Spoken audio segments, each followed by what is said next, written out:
Woke up this morning, coffee in hand, flipped on the screen, my favorite man. Crafty's on the TV, chipping that stone with obsidian and flint, he's in the zone. He's shaping the future with a hit and a crack, building the legends, ain't no turning back. With every sharp edge, he's teaching the way of the ancients who thrive back in the day. Crafty on the TV, talking that smack, stone carving dreams, never looking back. From Texas to Vermont, Crafty studies us, chisel in the past, building futures for us. Wielding the hammer, he's steady and strong, crafting a world where we all belong.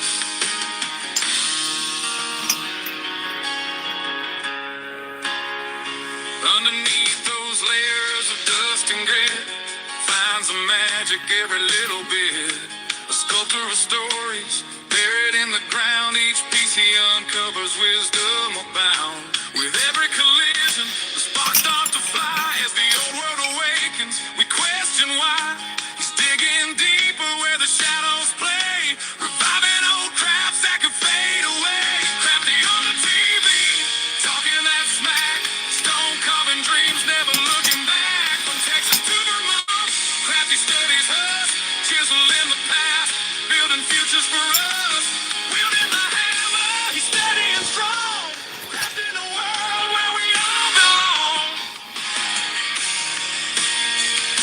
And in this life, we're all just searching for our place in the world, a way to keep working.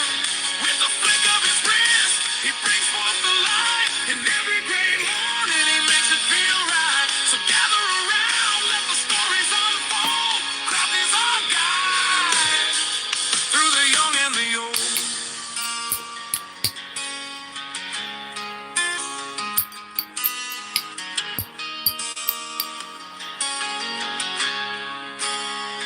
With the sun rising high and the day moving on, Crafty carves dreams till the light is all gone. He's shaping the future one chip at a time. With every creation, he's keeping the rhyme. From the heartland of Texas to the mountains of green, the legacy lives on through the stonework unseen. With every perspective, he's showing the way. Crafty keeps going, come whatever may. Crafty on the TV, talking that smack, stone carving dreams, never looking back. From Texas to Vermont, Crafty studies us, chisel in the past, building futures for us. Wielding the hammer, he's steady and strong, crafting a world where we all belong. So here's to the mornings with coffee in hand and Crafty on the screen, the true heart of the land. With a hit and a crack, he's paving the way through stone and through story. He inspires the day.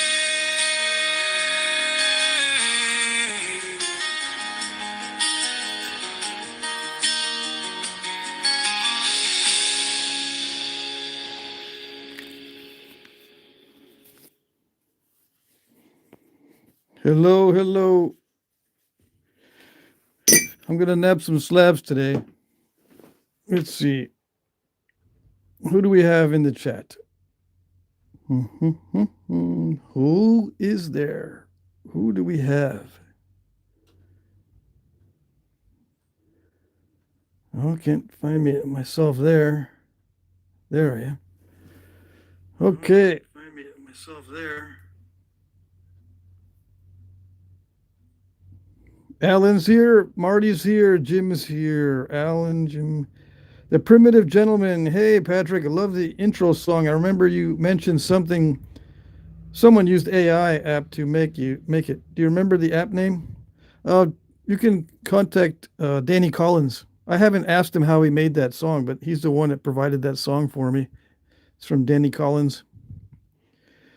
He's also wondering if you've ever been to Nashville, Tennessee, and whether you like it. Yeah, I've been to Nashville. I don't like big cities at all, anywhere, no matter where it is. But I've been to Nashville. It's okay. Tennessee in general is great. I've been to a Knapping just north of Nashville. It's 30 miles from Nashville. So yeah, I've been there several times, but never really stayed. Just drove through.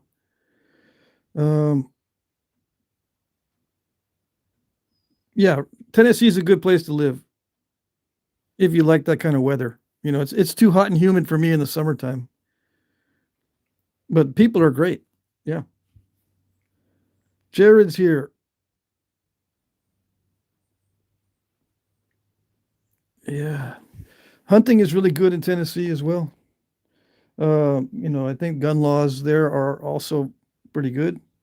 Second Amendment rights and all that. And various other things. Oh, let's see. This one seems to have a crack in it, but it was someone attempted to grind this down to make it more convex, but I'm going to break it right here where that natural crack is. Yeah, because that's not good. I can't thin it down with a crack in it. Yeah.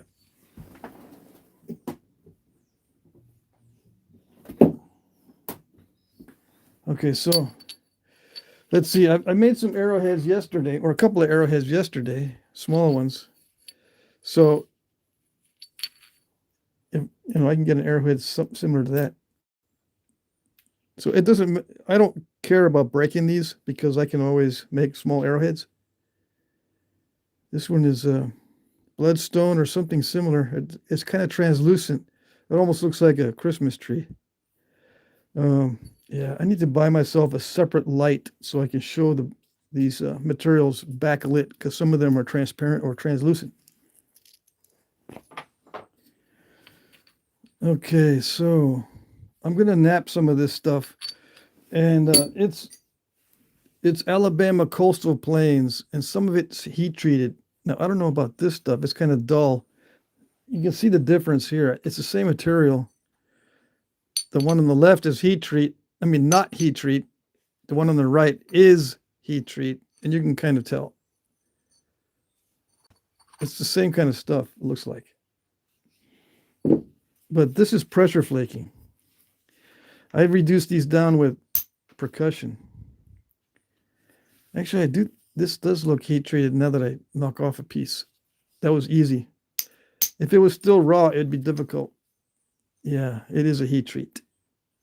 But it looks kind of dull, I guess. The patina's already starting to develop on those areas. But it has defects.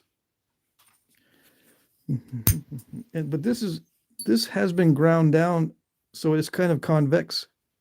Kind of. But I can work these whether they're flat or convex. It doesn't matter to me. Let's put my glasses on. Let's put the glasses on. Where are they? Okay. So this is the Wednesday live stream, 2 hours long. I tried to answer questions in the chat every now and then, but I cannot continuously watch the chat and continuously nap at the same time. I can check the chat and see if there's a donation or a super chat because it comes up as a banner, you know, very noticeable. But as far as questions go, I might not get to your question right away. Okay? People don't like it when I check the chat too much, which means if I'm on the chat for more than 10 seconds, people don't tune in. But I will stop from time to time to check if there's any questions. Now, the rule is if there's questions, this is the rule. If you can't get an answer from Google first or whatever programs you're using, then you ask me. Ask Google first or ask Grok or ask ChatGPT first, and then ask me if you can't get an answer. Because some of the questions are so easy that even ChatGPT knows the answer. Okay? Or you can do a search for one of my videos. I have a lot of videos. I might have covered that topic on a separate video.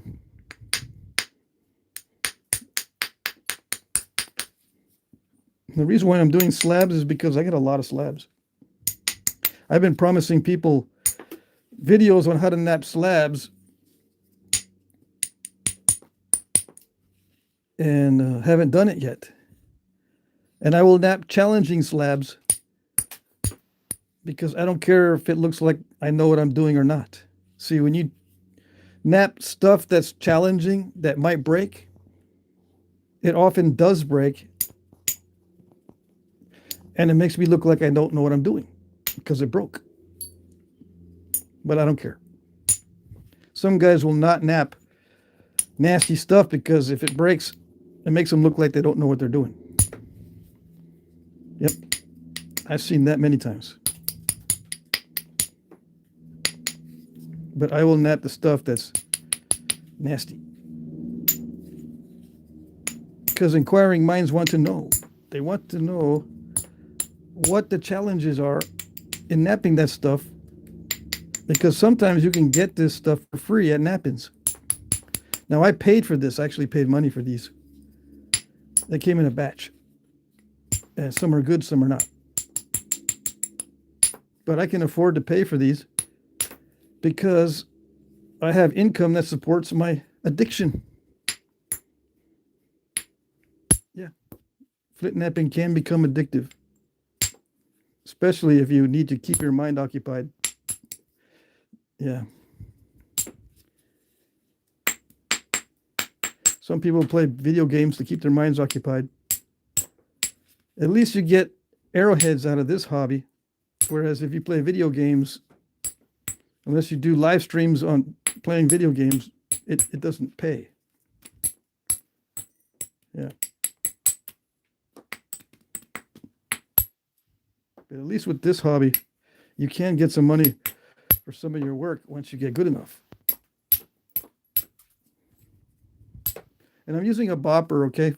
I hardly ever use boppers on slabs, but I'm in a particularly sadistic mood today. So I might even make myself look like I don't know what I'm doing even more than usual. Because it has a tendency to break very easily when I use a bopper. Now see, I'm thinning the ends down first and leaving these middle areas thick. All slabs, the rule is all slabs in the universe are too thin in the middle. All of them. That's the rule for slabs if you're using percussion. Pressure, there's a whole different ballgame. I'm talking about percussion. All slabs are too thin in the middle when you're using percussion. There's no exception. That's the rule. All slabs are too thin in the middle, no matter what size they are. Whether they're this size, that size, this size, they're all too thin in the middle. They break across the middle more often than not. They might break in other areas, but it's usually right across the middle. That means they're too thin in the middle, especially with obsidian. Like this is a classic example of something that's going to break right in the middle unless you're very careful and thin the ends first if you're using percussion. Talking percussion here. Pressure flaking, you can make a passable type of work of art from a slab like this with only pressure. And now some guys are really good at it, but in most cases, it's just a passable work of art because it does not look anything like an artifact. With modern techniques to knap slabs, it does not look anything like an artifact. All right, now, the last live stream, I knapped these two out of slabs. They kind of look like they were knapped from slabs because they're so straight. And they're still kind of slab-like because it's hard to taper the ends down and leave the middle thick. Because you got to shave off that outer surface. It makes the middle thin. In order to get this to be safer, the ends have to be quite thin. And it's very, very difficult to do that on something that already starts thin. I think it's either the number one or number two difficult thing in flint knapping is to thin down a thin piece. To thin down something that's already thin is either number one or number two in difficulty in all of flint knapping. Some would say, no, it's the initial stages from rock to biface. That's the most difficult because I want to get spalls, flakes, usable blades, and not too much waste from the first initial stages. So that's the most difficult. I want not only a biface, but I want all the other good stuff that comes off the spall with minimal waste. If that's what you want, that's number one difficult thing in all of flint knapping. The second most difficult thing in all of flint knapping is to thin down a thin piece. And when you already have something that's thin, because this is thin already, and you're brand new and you think you're going to start with this kind of stuff, you're attempting the second most difficult thing in all of flint knapping. Just to keep it in mind, okay? All right. Just keep that in mind. And so you won't be wondering why you can't do it. Okay? All right. What do we got in the chat before I start? Let me see. Let me get caught up here.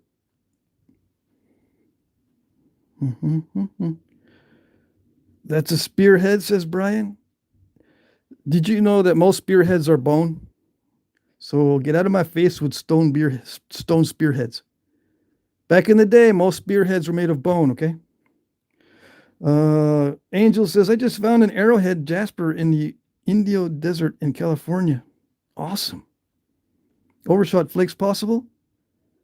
Yeah, they're always possible. Are they desirable? No. They have no use whatsoever. Mikhail, how much can you sell one for? They sell for about $6.50 an inch. That's the general rule. It goes up from there depending on material. $6.50 an inch. Do the math. Rough looking material. Yep. So how do you get into this?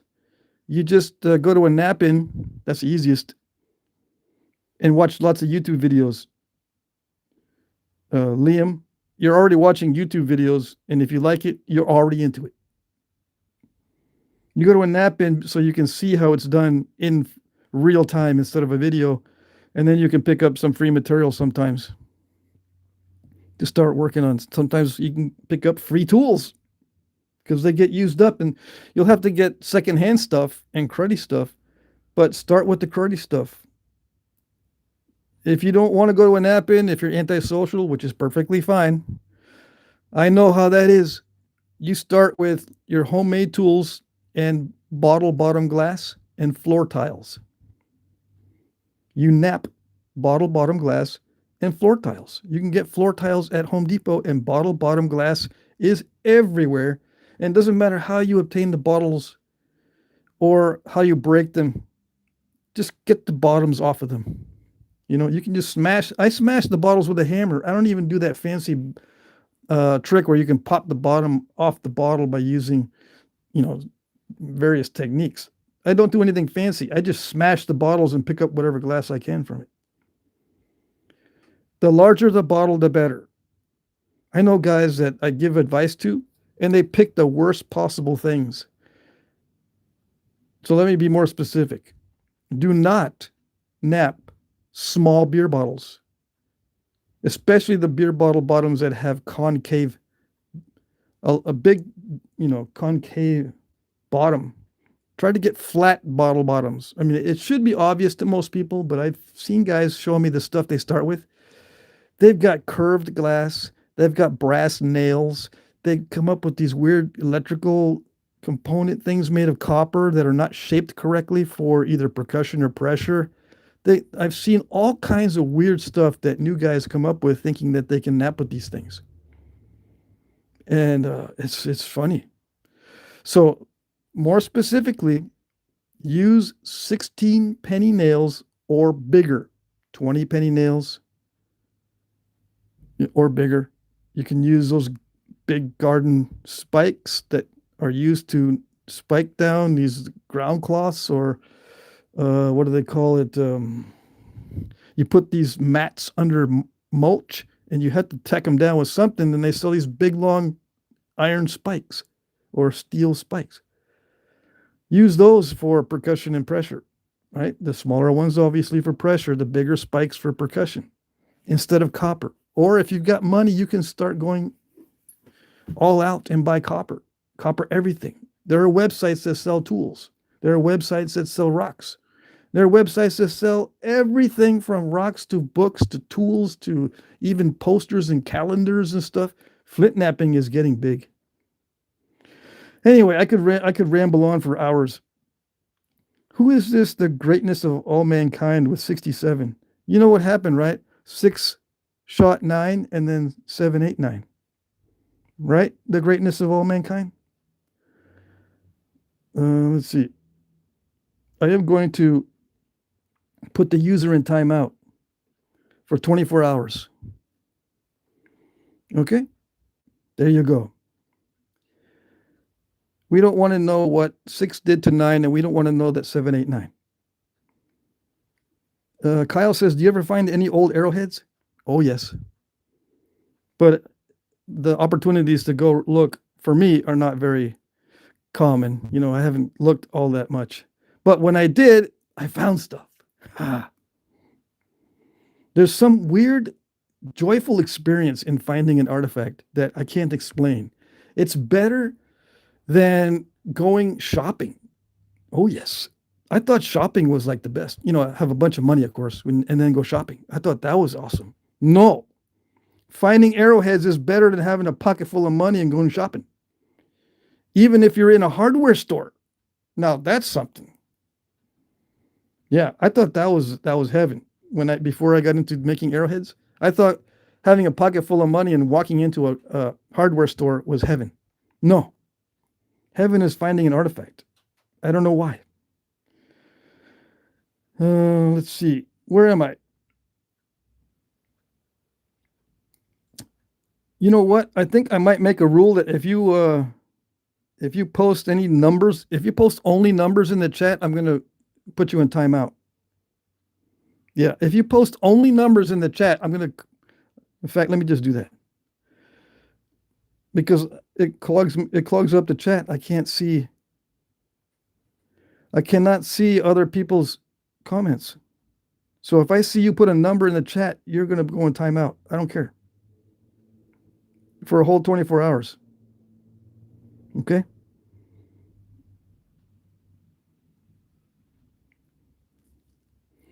So let me see. Do I do this for a living? It's a part-time job for me. So yeah, kind of, sort of. It is a job now for me. It's not a hobby anymore.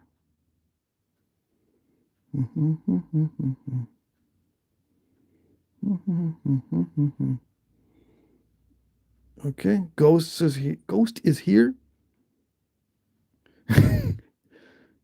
I am George. Yeah, if you send numbers, you are gay. Yeah, well, this is actually fun for me to put these users in timeout. This is actually entertaining. It's like playing a game. Yeah. I got to put a new rule in. There's one rule that I have for all these chats. If you can't get an answer on Google, this is the last line here. If you can't get the answer on Google or ChatGPT or Grok, then you can ask me. Okay? Are those copper tubes? No, these are copper rods. These are solid copper rods. And you can get them on eBay. This is 3/8 inch diameter. I have a shorts video that I did on December 10th on my tools. It's called My Current Tools. You can look at that video. It's only 3 minutes. I go over all my tools in 3 minutes. Yeah, you should be able to tolerate it. If not, I don't know what to tell you.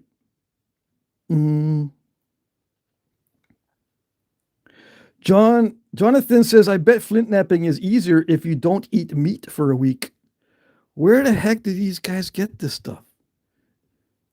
Flint knapping is easier if you don't eat sugar or carbohydrates for a week. Yeah, it's the opposite. I think he's trying to be funny. I'm going to give you the benefit of the doubt and say, yeah, he's trying to be funny. Other than that, you might be a wee Todd.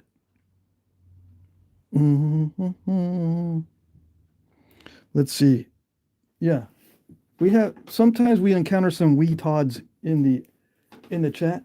And this is If you don't know what that is, let me write it out. Okay? You might be a wee Todd. A wee Todd. Okay? You might be one of those. So I'm watching for those. I'm watching for those guys too.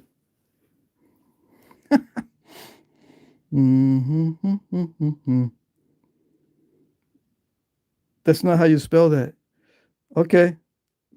Thank you, officer. Yeah. I told you if you post numbers in the chat, you will be put in timeout. Happy New Year, Happy New Year, yes.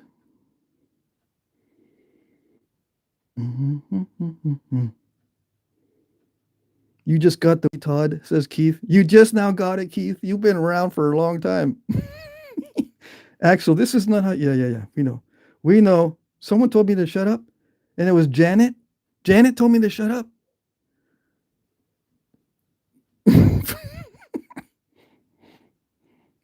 Alex Jones is here. Are you the Alex Jones? Dang, I live in Sweden and I want to start doing this. Well, I don't think there's laws against it in Sweden, so you should be fine. Yeah. So yeah, it don't matter if you're in Sweden. We won't hold that against you. And I think the laws say that you're fine. Yeah. Now, there are places in Sweden where you can pick up flint from the beach. Yeah. It tells me that you probably have not gone to the beach and you live in Sweden. That's not good unless you live in the forest. But go down to the beach and look for flint. Yeah. There was, I would tell you which beach it is, but I can't remember the name because it was in Swedish. Yeah, I can't remember these foreign names, but there's beaches in Denmark and Sweden that you have flint on the beaches.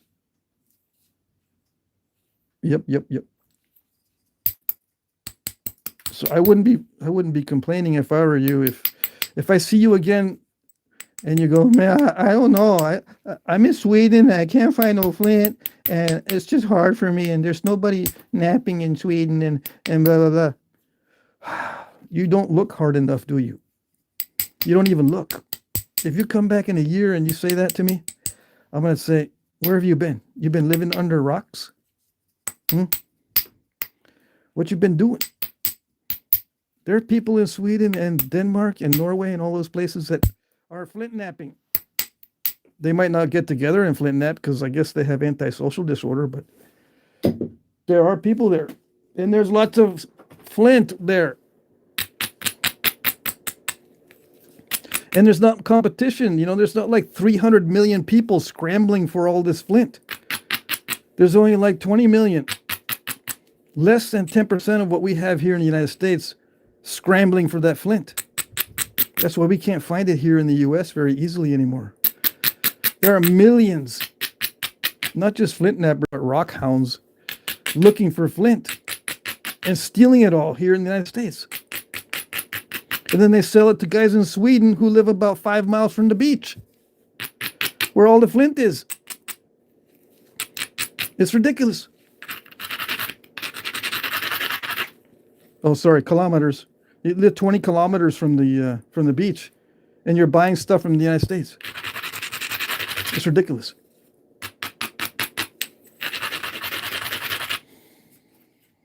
Let's see, what else we got?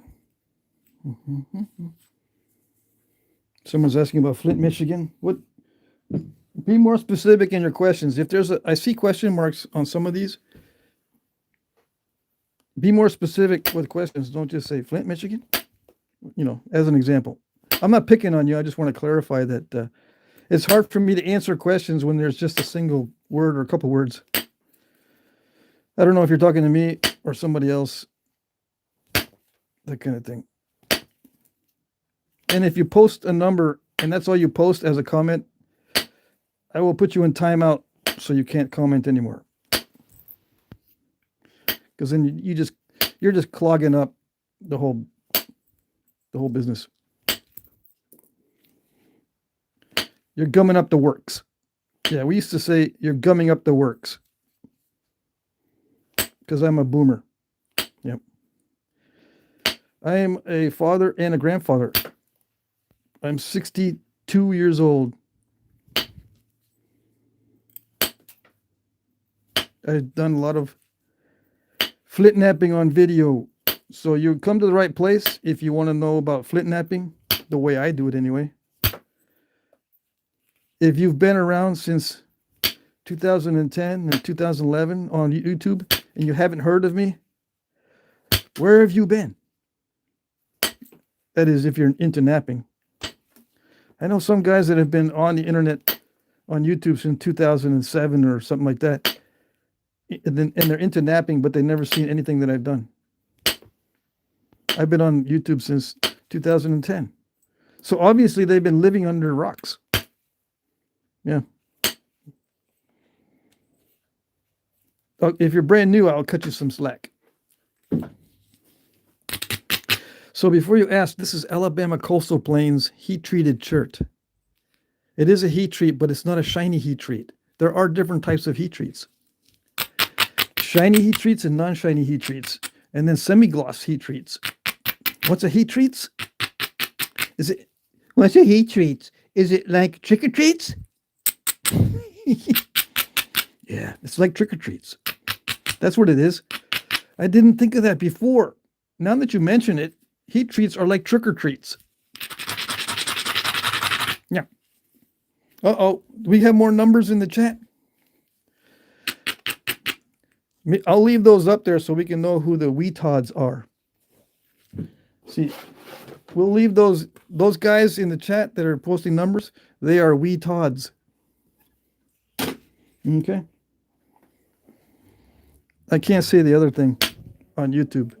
Well, used to not be able to say that. I don't know. I don't want to take a chance because they're so weird with their rules. And the process of appealing any kind of strikes is so tedious. You know, I'll just call you weetods.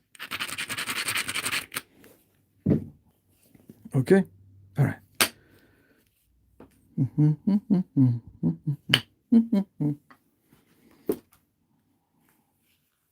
Drew says, every time I tell people I'm cooking rocks, I get the look. Yeah. Just don't tell people that you're cooking rocks. That's what I do. I don't want to get into the conversation. It turns into like an hour-long conversation. How do I know? I don't know.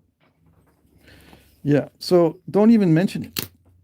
When they ask you, what do you do for a hobby?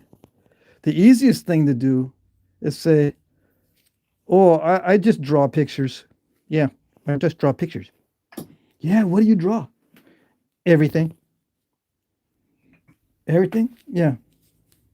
Everything. Okay. And that kind of shuts down the conversation. And you're probably not lying because you've probably drawn a lot of things in your lifetime. I'm just not very good. Have I told people that I draw pictures and stuff? Yeah, that's what I say sometimes. I've been doing this long enough that I've memorized a script. Yeah. And if someone asks, what do I do? I'm a flint napper. What's that? I chip rocks into arrowheads. Really? You chip the rocks? Yeah. I have a YouTube channel. Really? Yeah. Well, what about this and that and this and that and this and that? It's on my YouTube channel. Well, then what about this? It's on my YouTube channel. And that too? Yeah, it's on my YouTube channel. Well, can you describe it? It's on my YouTube channel. It all devolves down to it's on my YouTube channel, and that's how I deal with it these days. Yeah. Just check out my channel, man. Yeah, but. Well, I talk about that on my channel. And eventually they get tired of asking. And then I breathe a big sigh of relief because I never want to have that conversation. Never.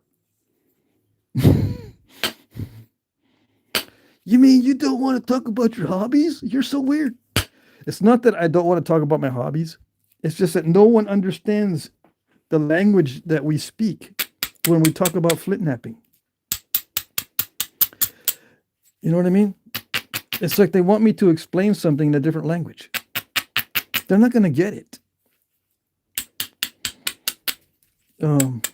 Yeah, they're not going to get it, and they do give you the look, as was mentioned earlier. There's a certain look where people,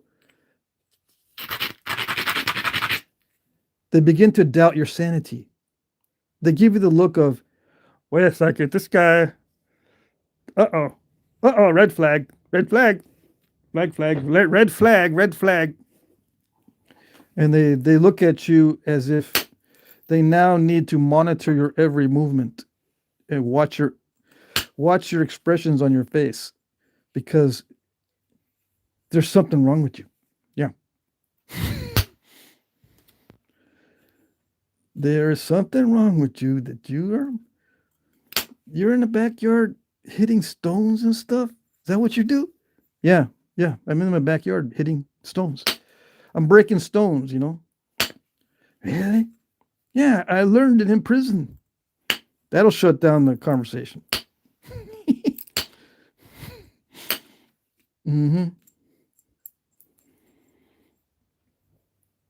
Yeah, and if it does not shut down the conversation that you tell them that you learned it in prison, and they're very curious about what you learned in prison, that definitely is a red flag, but for you, not for them. You don't want to talk to someone who's interested in what's going on in prison. I've never been there. I don't want to know. It's best that I don't know. Yeah. Anyways, maybe I should be in an asylum for napping, because this is just crazy. Trying to make sure that I don't break this when it's got little defects like that. That's like probably a little fossil.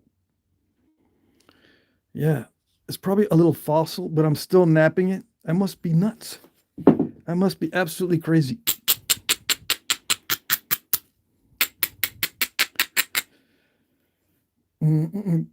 Great Britain says, what rock is that? It's Alabama Coastal Plains. I'm napping around it, but it's Alabama Coastal Plains chert. Heat treat. What? What? No, but what kind of rock is it? I just told you. Yeah, but it's a rock, right? Yeah. But what kind? I just told you. But I don't get it. I don't get it. Never heard of it. I never heard of it before in my whole life. You're speaking a whole different language, and I'm all mixed up. Just keep watching. Yeah. Yeah, but my tolerance for watching the videos, like YouTube says, is only 49 seconds. That's it. Well, then you're out of luck, man. I can't teach you what this is from scratch. It takes too much education. Yeah. If you cannot figure it out that I'm chipping a rock, and it doesn't matter what kind of rock it is as long as it's chippable, then I don't know what to tell you. If you can't figure that much out, I don't know what to tell you. Maybe you can figure that much out, but you want more specifics? Why would you want something more specific than that? Why? You're watching the process of napping. You don't need to know what the material is.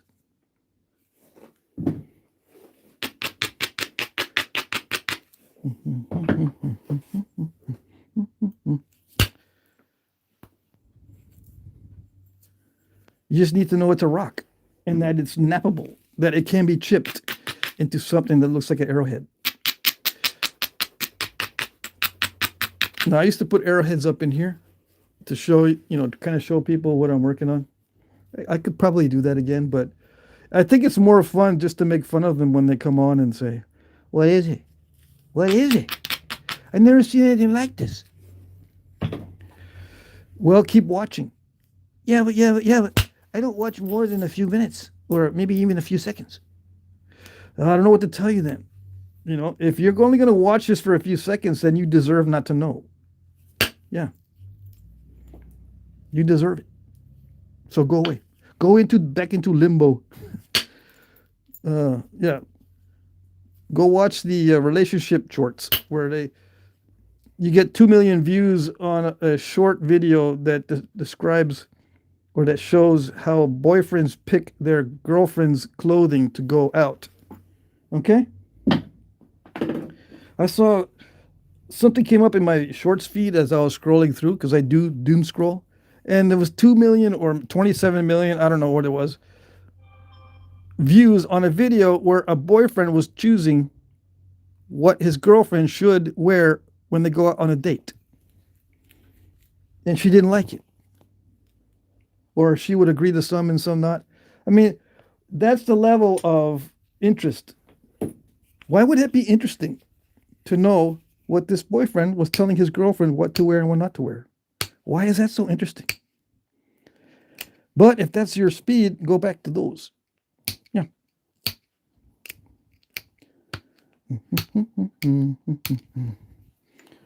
And what else was I watching that had gazillions of views and it made absolutely no sense why that would be interesting to people at all? I don't know. But, I can't even remember what it was. And I saw another video with millions of views, and I can't even remember what was in the video. That's how interesting it was, which means it wasn't interesting at all. It just had millions of views. So I think what I should do now is, if the fewer the views I get on my videos, the more serious these people are about learning. Yep. Which means I really don't want a lot of viewers. I would like to have serious people that want to learn watching my videos, because that's what I spend my time doing. I spend my time answering questions because I don't have to do these videos. I do them so that I can answer questions. I'm not that great of a napper, so I'm not trying to show off. So that's not it. There's a lot of guys that are better than I am and get more views too. Anyways, am I going to finish this off? This is actually napping pretty good. I could tell you how to nap, but I've got thousands of videos on that topic of how to nap. What I'm doing is I'm just working on this and talking. And sometimes it's related to napping, what I talk about. Sometimes it isn't. I'm doing this for the guys that are regular viewers, mainly. And I try to answer the questions in the chat from time to time. I put a bunch of people in timeout because they were just posting nonsense.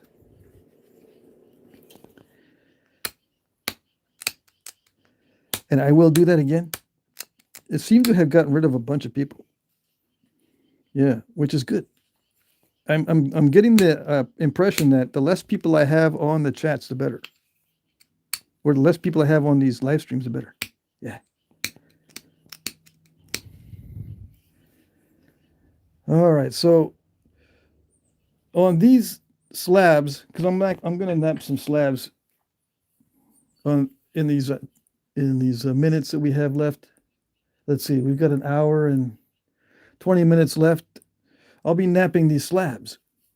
I've been asked to nap pre-cut stone and pre-cut obsidian. And we call them slabs. So that's what I'm going to do. I have been neglecting that aspect too long. Yep. And I need to nap those because some of that stuff is really cool and exotic. Like this Alabama Coastal Plains chert heat treat is cool and exotic material, I think.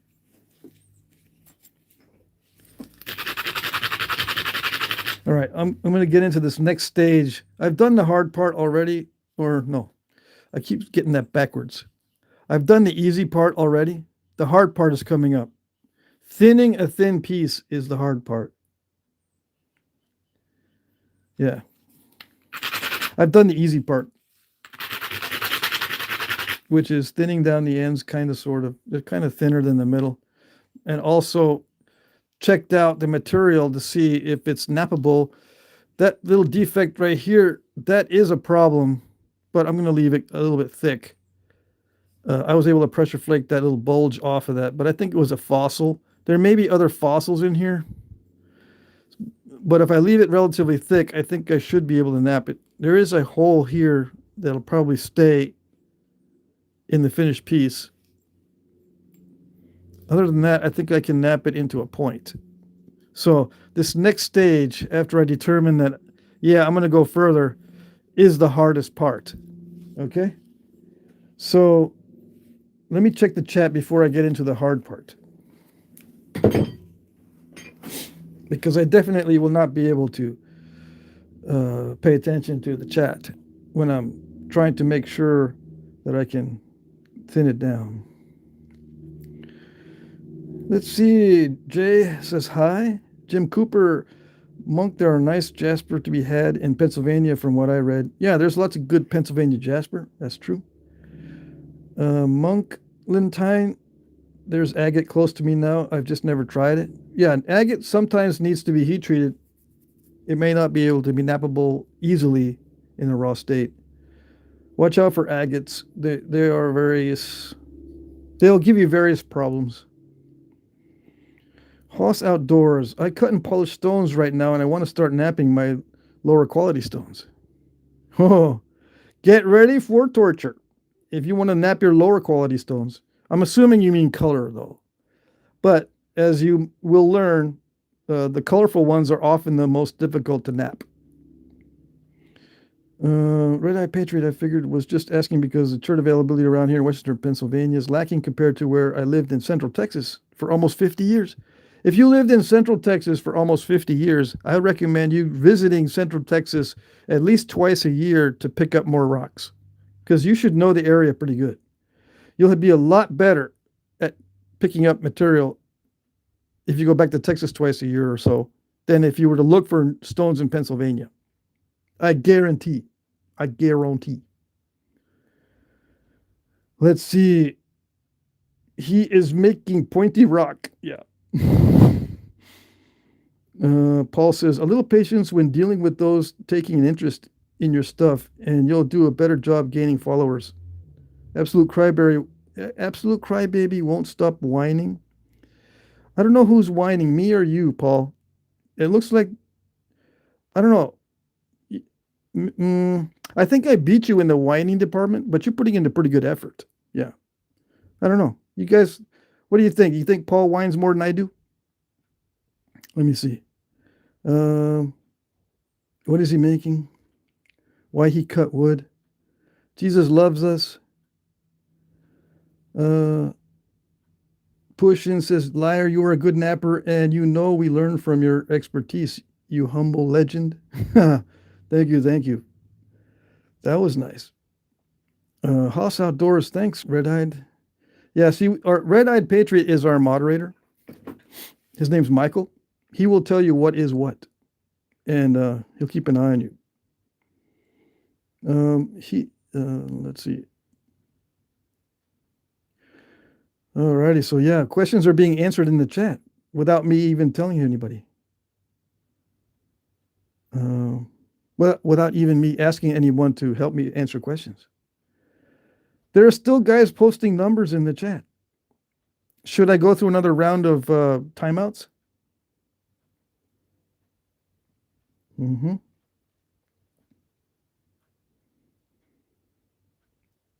Monk says, thanks for the heads up on the Nacho-Matic the other day. I just bought a couple. On another note, have you ever napped or tried to nap agate? Yes. It's a good question because agate is fairly common. And yeah, it can be napped in the raw state, but most agates, in my experience, need to be heat treated to some extent.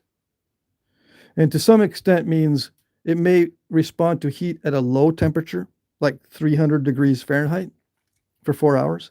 Some agates, however, need heat in excess of 600 degrees Fahrenheit in order to become nappable. So there's a very wide range, and I recommend experimenting. But you must do the heat treat thing if you want to nap agates Yes. Mm-hmm. Do the rocks you use have different densities? Yes, they do. That's a good question, Vasily. And does it matter with the knapping? A lot of times it does not matter. The density. It matters how well it breaks and how well it fractures. The density is a secondary consideration.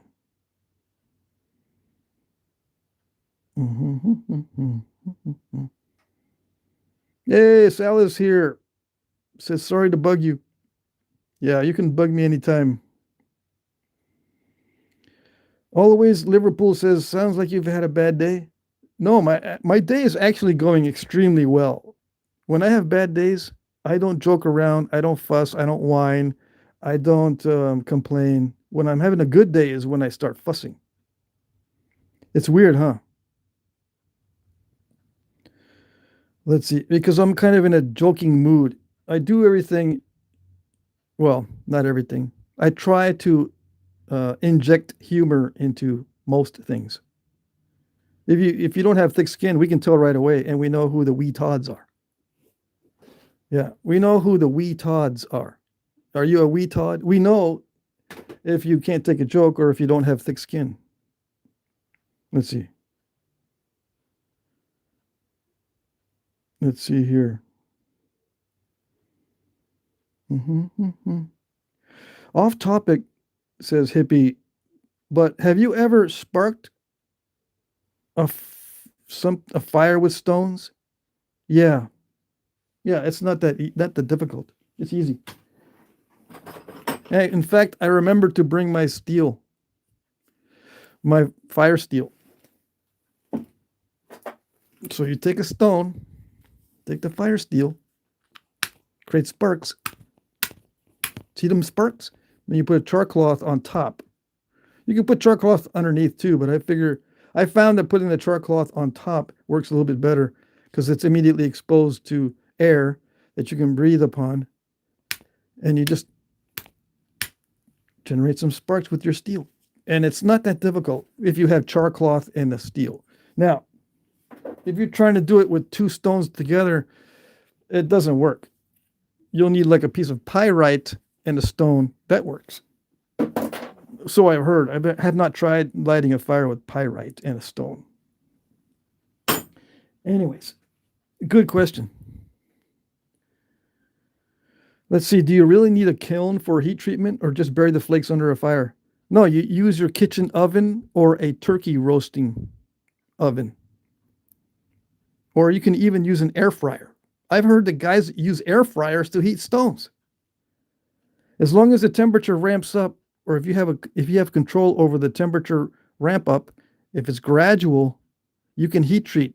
And if it goes up to 450 degrees, you can heat treat most stones. And that's Fahrenheit, not Celsius.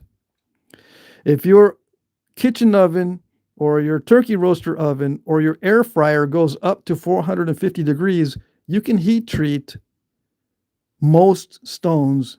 Probably up to 90% of stones respond to heat 450 degrees and below. The range is usually 275 degrees Fahrenheit to 450 degrees Fahrenheit. That is required for heat treating stones. And you don't need a kiln. Now, for the fancy stuff, yes, you're going to need a kiln because some stones require in excess of 450 degrees Fahrenheit. And the safest way to obtain that kind of heat is with a kiln, a commercial pottery kiln, for example. Let's see. All right. Austin says, older early examples of firearms used pyrite to ignite the gunpowder. They were called wheel lock firearms. It spun a piece of pyrite against a striker, like how a flint in the lighter works. Yes, yes. What is that cylindrical batoning tool you are using? This is what I call a mallet, right? A baton is fine. You can call it a baton. It is ultra high molecular weight plastic. Okay, let me see. Too much information at once is brain overload. It is 1 1/4 inch diameter. It weighs 9 ounces. No, 6 ounces. It is 9 inches long. I get it from eBay. If you want a copy of the link, just ask me in another comment section. I can't post a link right now. It takes too long. But you can buy these on eBay. It is ultra high molecular weight plastic, or UHMW for short. I have to slow that way down because my brain wants to tell you everything about it in one sentence, all at once. Jim says, I have a question. When you say they only did 1 or 2 types of points because they were hand to mouth, you're referring to early Stone Age hunter-gatherers, I assume, and not Neolithic civilizations? No, it's everybody, Jim. Yeah, it was pretty simple back in the day. You make 1 or 2 different kinds of points, and you go hunting when you're hungry. Yeah, and that included Neolithic settlements. And the reason why they developed farming is because hunting was unpredictable, and you would have to spend, and they did spend, lots of time just out looking for stuff. And being away from their families. So, yeah, you didn't really want to go hunting because it was not very productive, for one. And then when you did go hunting, you were away for long periods of time. And you don't want to be spending time napping different kinds of points when you need to spend all your time looking for something to kill. It's a very simple hand-to-mouth life.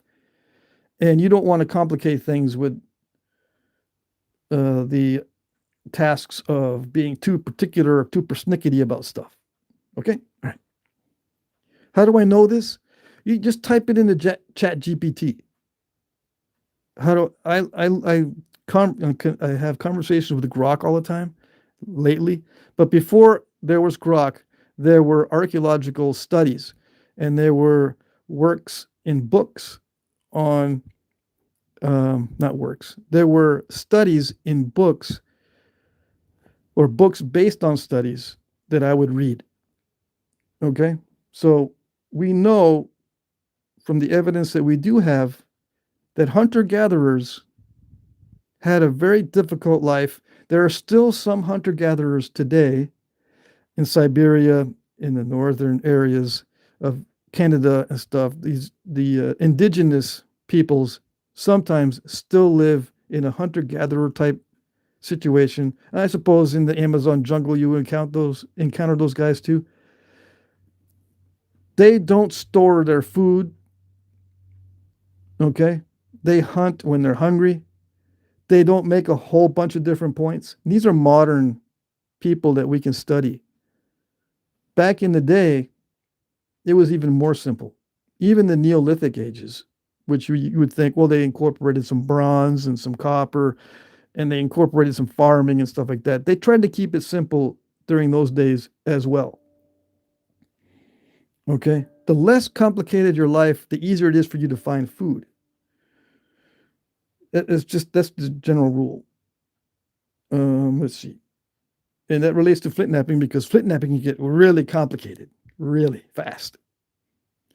Let's see. I spent a lot of time on that one, huh? I lost a bunch of people in the chat. I lost a bunch of viewers, yeah. They can go watch some other videos that I have. Let's see. Monk says air fryer. Dang, I didn't think of that one. Yeah, I have not tried an air fryer yet, but it's as long as it gets up to 275 or more, you can use it. As long as you can ramp the heat up slowly. Mm-hmm. Mm-hmm. Okay, so I'm going to get into the difficult part now of thinning that piece down. Where is it? Okay. Because I've got to make sure I don't thin down the areas that have holes in them. Like there's a hole in there. I can't thin that down too much. There's a hole there. I can't thin that down too much. I've got to watch this because this looks like a crack, but it's actually a hole. Okay, there's a hole there. There's this particular piece is probably, excuse me, probably going to make me look like I don't know what I'm doing, which is okay.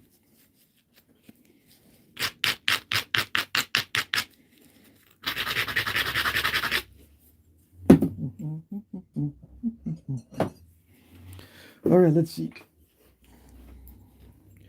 All right, here we go. Maybe I should move. I need to move this.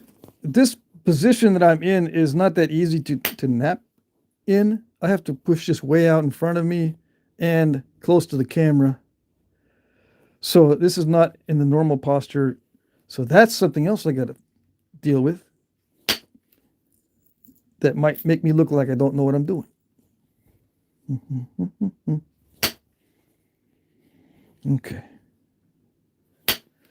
I'm so glad it's a heat treat because I can't do that easily or as easily with a non-heat treat.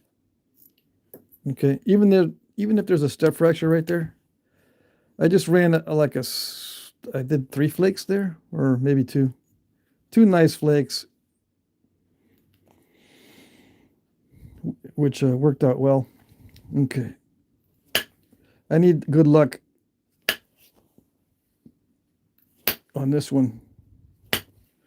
Luckily, I don't have to hit very hard, so that's good. The heat treat makes it easier to remove flakes. It can also make the edge really crushy. But see, I just attacked that step fracture from the rear and eliminated it with this flake here. So yeah, I use the terms attack and flank and combat terms when flint knapping because I consider flint knapping to be a type of fighting. Yeah, you're fighting against a stone, so you need strategy. You need techniques. You need to practice. You need to get good at this kind of combat, so to speak, when fighting the stone, because it does not want to be an arrowhead. It does not want to bend to your will. You've got to make sure that you win this fight, because the stone will win many times. And when it wins, you lose. There's no arrowhead. And there are different schools of knapping. Yeah. Just like there's different combat schools, there's different schools of knapping. Was there different schools of knapping back in the day? You betcha. Did they achieve similar results? Yes, sometimes no. Sometimes you can use similar techniques and get totally different results. Sometimes you can use different techniques and get very similar results. It's all over the place.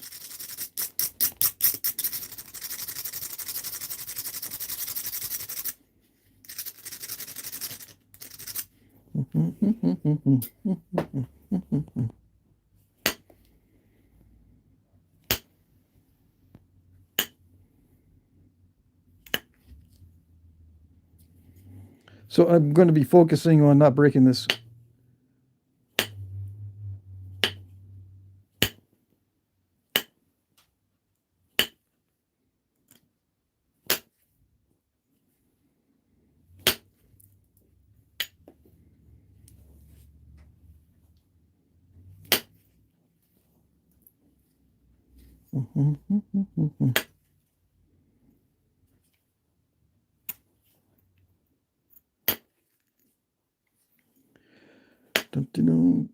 Yeah, so as it gets thinner, it gets more dicey. I don't know how else to explain it. I'm trying to figure out a way to explain this process without going into the minute details, because you need to know the basic overall strategy. The basic overall strategy is, of course, not to break it, but I'm trying to figure out a way that I can tell you something that'll benefit you in most cases And the only thing I can think of is just do not take flakes that are too big for your talent. Yeah, that's about it. If you can only do small flakes, then only do small flakes. And if you have messes in the middle, oh well, you just have to practice more and more and more until you can get flakes across the middle. You're going to end up with thick pieces a lot, but save the thick pieces. Don't throw them away because you can rework them later. Okay? The overall strategy, number one, is don't break it. If you break it, you have failed. It doesn't matter how thin you're getting. If you break it, you failed. Okay? Don't break it. That's the number one thing. If it's thick and you don't like it, just set it aside. You can make it better later when you get better. Yeah.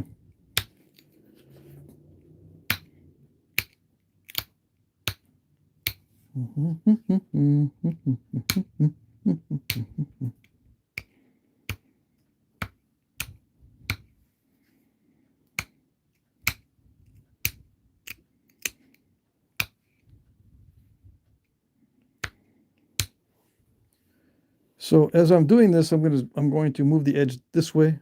I need to get rid of all this original surface.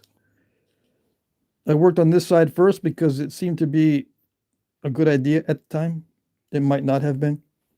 I might have removed too much from that side. We really don't know exactly what's going to happen, right? So we just have to take our chances. And you can learn by looking at it in hindsight. But it's hard to remember consciously. You have to start developing your muscle memory and your subconscious to take over all the complicated stuff. I don't know. Some guys can remember everything. That's fine. I can't remember everything. So I depend on practice mostly for these difficult things.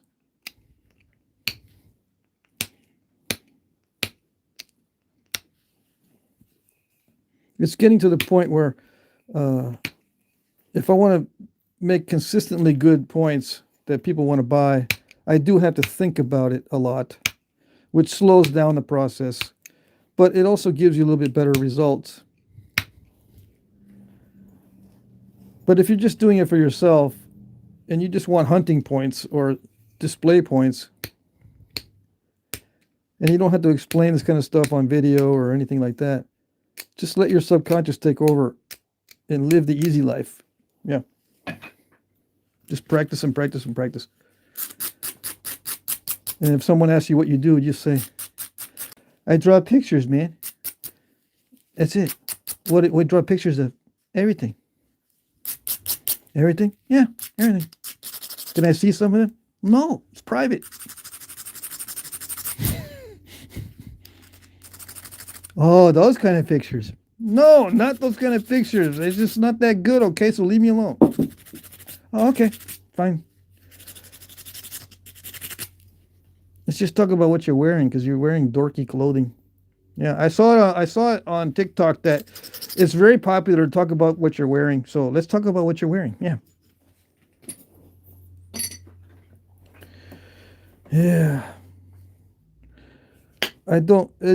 As you can probably figure out, I don't interact with people all that much because of these weird conversations that go on. I have scripts.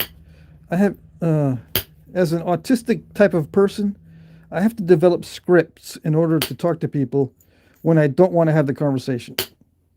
Yeah. Because I can't say, can we not talk about that? What do you want to talk about? Nothing. Can we just not talk? But why are you here? Well, you know, you're my friend. I like your company. You don't want to talk? Well, no. What do you got, autism? Yeah. Oh, okay. So we're just going to sit here? Can we please just sit here? That would be awesome. Yeah, just sit here in silence. That would be awesome. Can we do that? No? It's just awkward. See, autistic people don't know what awkward is until someone tells them. Like, I don't think it's awkward just to sit there and not talk. I think it's great. But other people think it's awkward. And I didn't know that for a long time. Yeah.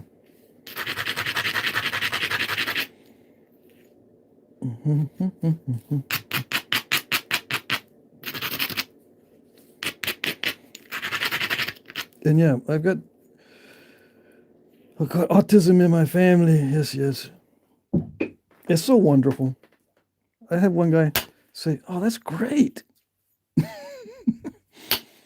Awesome. Yeah, autism runs in my family. That's awesome."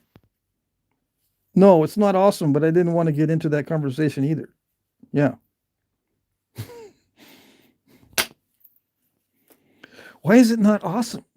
For that very reason, I don't want to talk about it. That's why.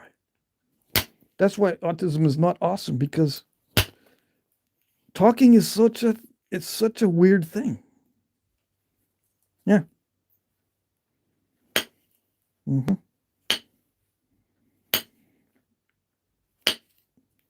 All right. I'm trying to get rid of the original surface on here. Mm-hmm. The original surface of the slab. So I'm doing it little by little. And I've gone into depth on a previous live stream on how to make this more bulky so that you can just remove the bulk to get rid of that.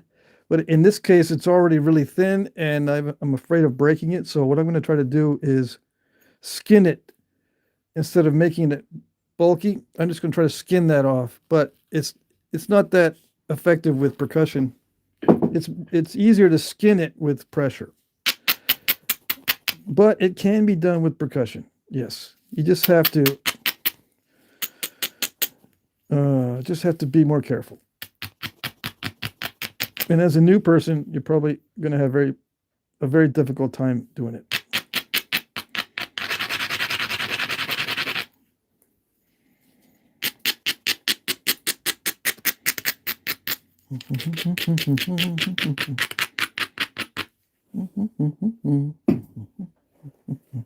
I'm going to thin the ends first, just because sometimes I feel like following my rules and sometimes I don't.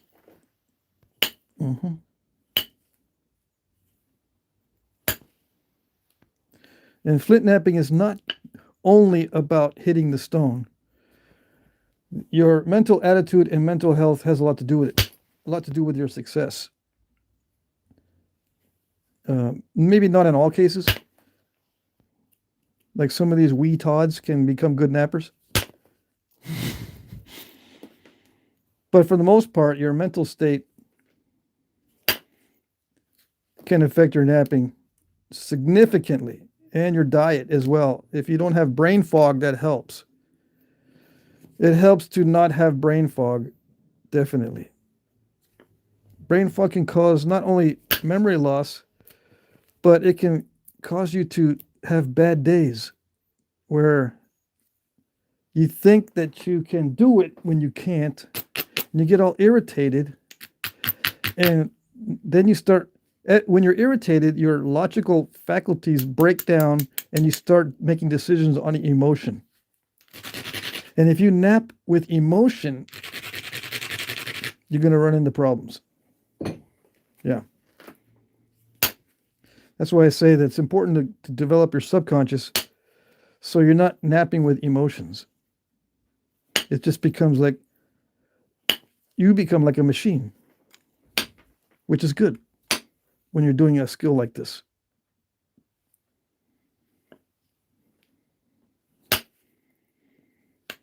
All right, here goes. Are we encountering them? Oh, I think we're encountering some problems. That's not a problem, dude. You just didn't do it right. Yeah, I'm waiting for those comments. There was something weird in that spot that caused the flake to break in a strange way. That little hole right there. There's a little hole or a little batch of holes or something right there. So the flake ran into that. And instead of fanning out, it cracked in half and only fanned out toward this way. I may have to get closer to the obstacle by removing a lot of this edge. Yeah. I tried to drive these as far as I could, but it didn't work that great.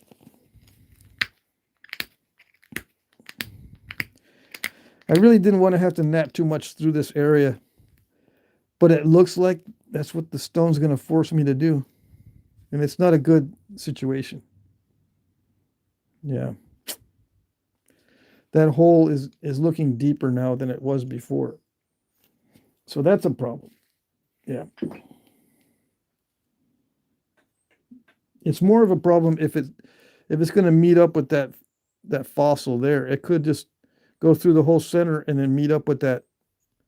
Sometimes you can see light through these cracks. If it goes all the way through, I'm in trouble. Yeah.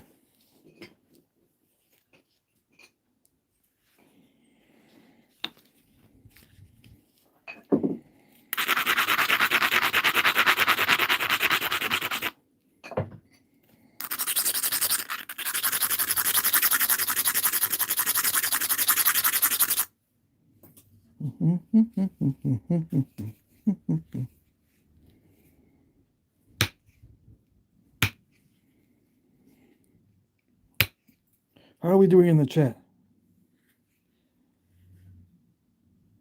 Haas says he's got to run. We'll see you later. Okay. Wear mask. I like the stone. Okay, hold on. I like the stone points made out of rare rocks, probably used for decoration or ceremonial purposes. Yeah, many times they were, I suppose. We don't know exactly. Sometimes a type of stone holds a tribal significance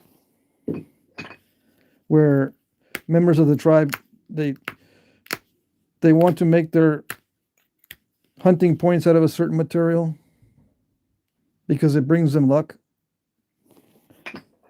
In some cases, that's what they believed, right? We know that from contemporary accounts. The luck thing was, or the superstitious thing was very common. But sometimes, yeah, it was just for show or for money, for trading. You trade nice fancy stuff for something else. There are many different reasons to use fancy stones. Yeah, it's not just because it's for looks, although that probably was a big aspect. It's not always the case. That's all I'm saying.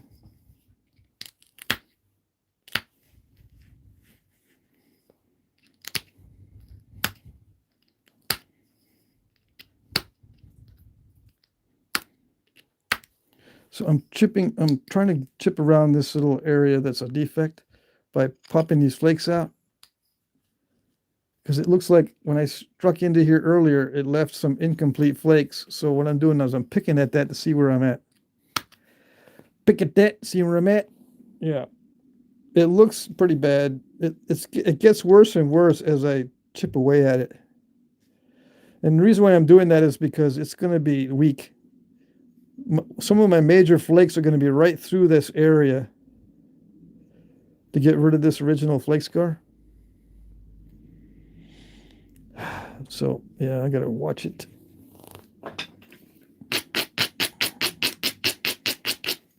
Where do I even continue with this piece? I don't know.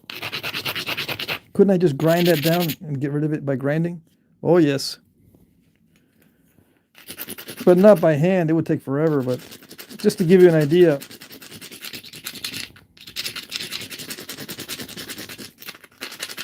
I can grind that down and make it a little bit smoother, and maybe that'll help me run flakes, but I'm not going to do it. I want to see if I can nap it out.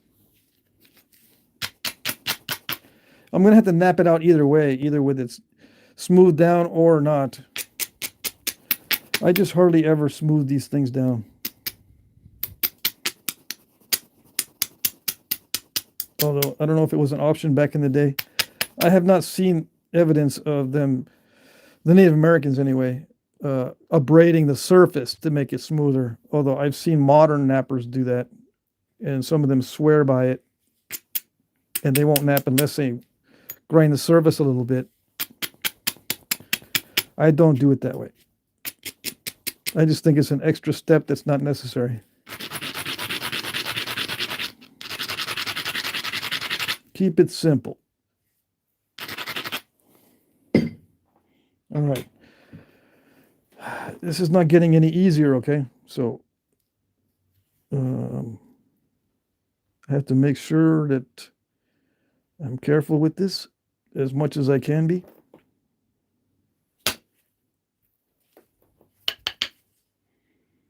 Yeah, that flake didn't go very far. We'll see what happens. I just got to keep trying to run flakes to get rid of the original surface area.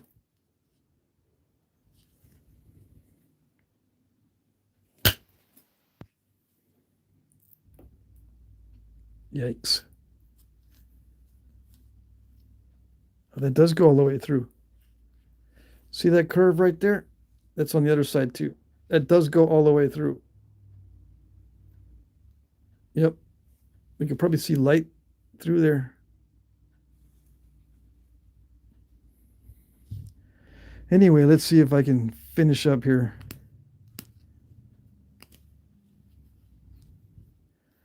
That looks pretty nasty.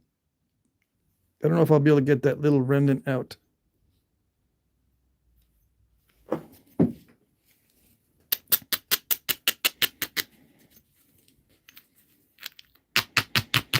I might be able to get that remnant out, but it might break across there or somewhere in here because I have to hit this pretty hard. So I just prepared this little area here. I did make sure that that was well ground. So you can consider that an isolated area to strike, but it's kind of opportunistic also. Did it do it? Oh, almost. It tried to do it.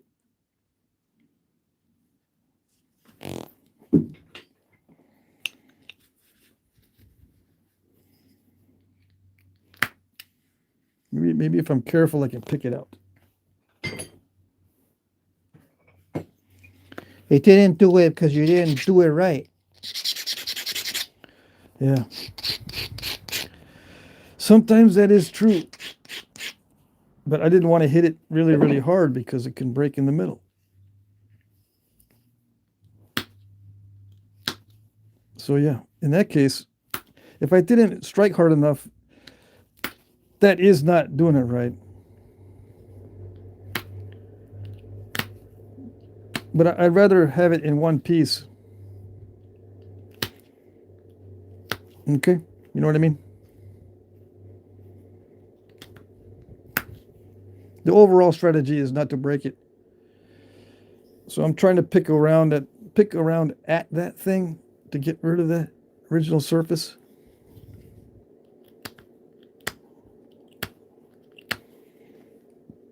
The only other option would be to flatten this out and drive another flake straight from the base, which is even more risky than taking that flake from the side here.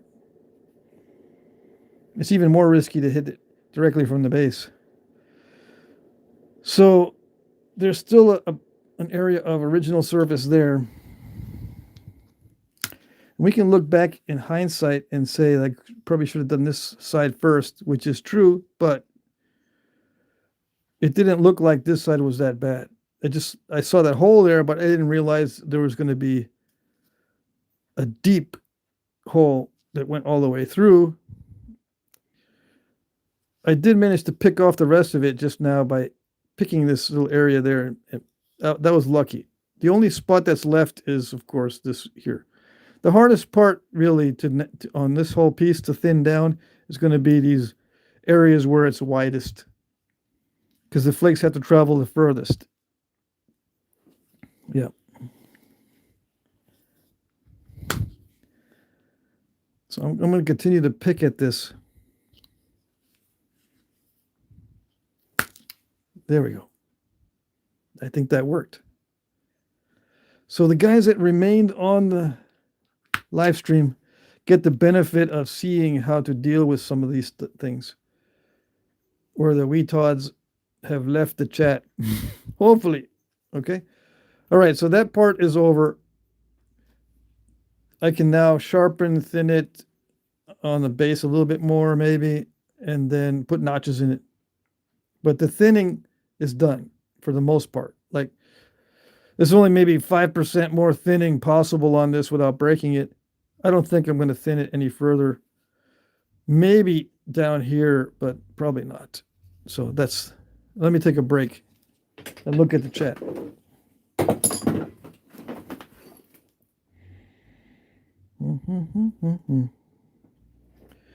Mike says he's still here. You're still here. Yep. That was a nasty bit to work through. Yeah. Kyle says, how has your day been going? My day is going good. Yeah. One of the good things that happened today was that my neighbor threw sand on my driveway. It's full of ice. And I forgot to pick up sand the other day before this ice storm. So my car's just been sitting there at the end of my driveway because I'm up on a hill and my driveway slopes down toward the street and it was covered with ice. So I haven't driven the car. I've just been walking everywhere. Anyway, my neighbor threw a bunch of sand on my driveway. That was nice. And I woke up in a good mood today. I did watch some news and stuff, and the news wasn't all that bad.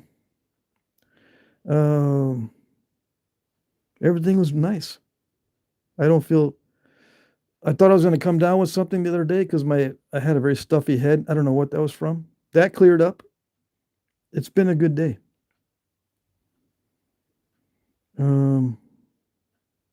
Yeah, this is Alabama Coastal Plains chert, right? Alabama Coastal for short. Yeah, Alabama Coastal. And it's been heat treated. I think the amount of heat treatment on this is 450 or 500 degrees. I think it was pretty hot, but I can't remember. Yeah. My friend David heated those up, and I can't remember. I did not heat these up. I did not slab them either. I've got a bunch of this Coastal Plains. Alabama Coastal Plains, ACP. 650 degrees. There you go. This has been heated to 650 degrees. Hotter than I thought.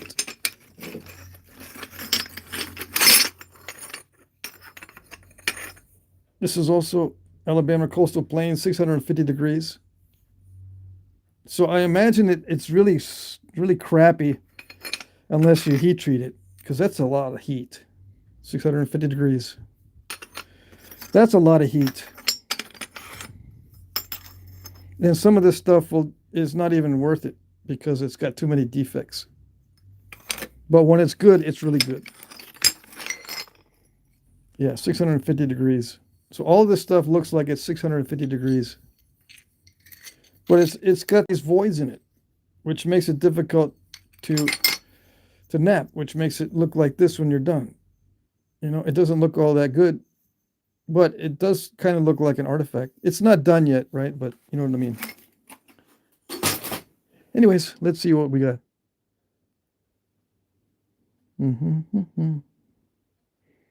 Happy New Year. Happy New Year. Yes, Happy New Year. What kind of rock is it? Yeah. When it comes to hand-to-mouth, lotus is a great source of food. The seeds can be saved for literally generations. Wow. Yeah, I've been looking up survival food. The indigenous populations and Native Americans and other peoples that were hunter-gatherers, they knew about plants that they could eat in emergencies. And you can feed carbohydrates to children, and they can live on high carbohydrate, low protein diets.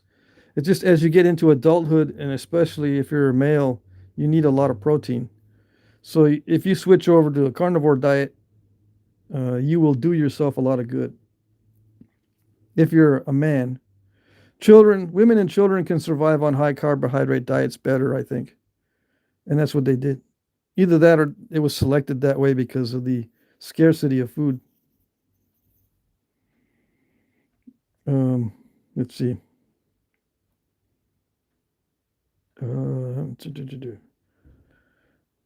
Bushy, you've got deep snow where you are. You probably got hit pretty hard at that last storm. Dude, what res are you from? Are you asking me? I am not from a res, although I have members of my family that used to live on. Let's see. Trying to think here. Maybe not on the reservation, but reservation adjacent. Like my wife's mother, my mother-in-law, my ex-wife's mother-in-law. She passed already, but I think she lived either on a reservation or adjacent to it. My ex-wife grew up when she was little, I guess until the time she went to junior high, like elementary school age. She grew up in a house that was made of stones with a mud mortar, mud and stone house in New Mexico. And she barely remembers that. Let's see. You can tell that she's, and according to 23andMe, she's 50% Native American. Let's see. No. So I have family members that are Hispanic and talk in a funny way. So I imitate it sometimes. Thanks to all the foraging that I've been learning, it seems to me we hunt meat because we require meat. Yeah, humans, especially males. I mean, I focus on my own health, so I know about my own needs as a human male, that I do better on fat and protein than I do on sugar and carbs. Much better. Can any of you guys tell me what the la method is? Yeah, it's a l'Evalua. I'll spell it for you so you can look it up. You can ask Chat GPT or Google or somebody. Let's see.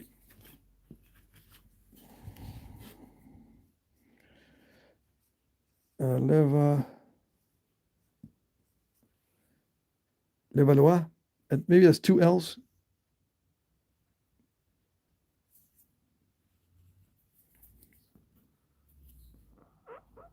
I think maybe 2 L's.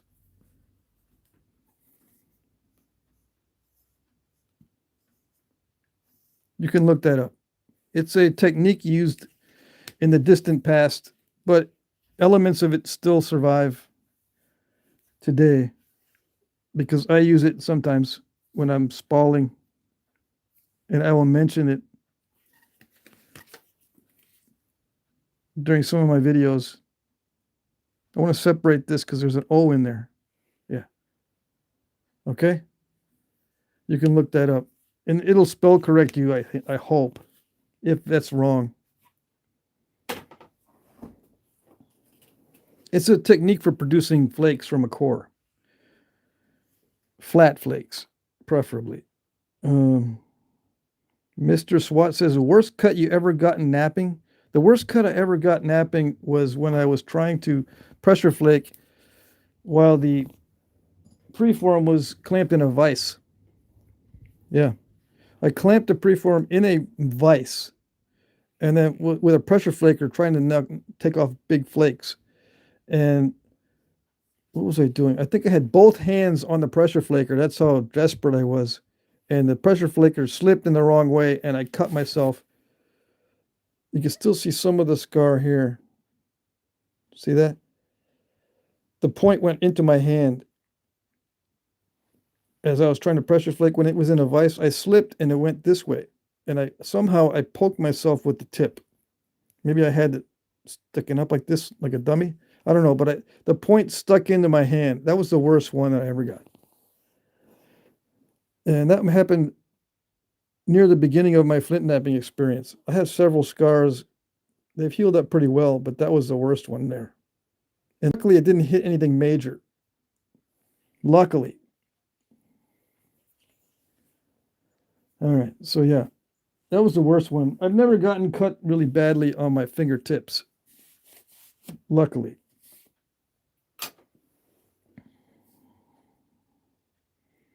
Ice T Jack says, I got a really bad cut before too.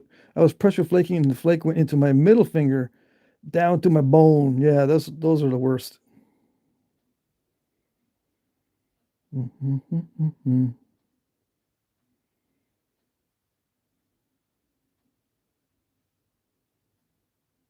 Let's see.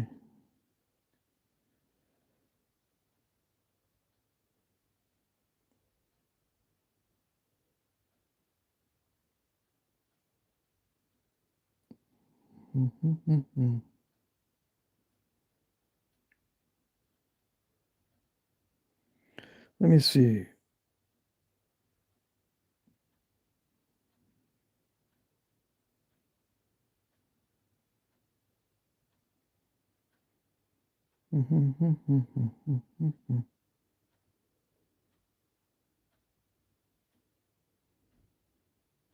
Okay, Jim asks, so Patrick, if they were all hand to mouth, how do you account for all the different styles found in a region dated the same, or the artwork or games? I find it very difficult to believe that those things would have been invented if they had no time beyond focusing on hunting and gathering.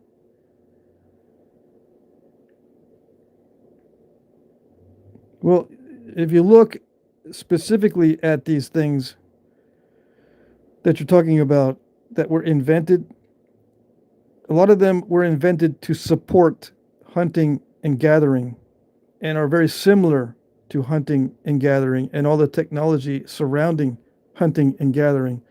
So that cuts down on the amount of time spent on those things that were invented. The hunting and gathering was the basic activity, and things that were invented seem to be focused on hunting and gathering. Their dances, their sports, their point styles, they're all kind of developed around the idea of hunters and warriors. So as you're walking through the woods looking for deer or whatever, you can imagine what kind of point would be better. You can imagine maybe we can when we get home we'll do a dance or do a storytelling on what happened during the hunt. All these things are related to hunting and gathering. That's how they were invented. Okay, a lot of their spirituality, gods of the hunt, gods of the harvest, various things are centered around that idea of hunting and gathering.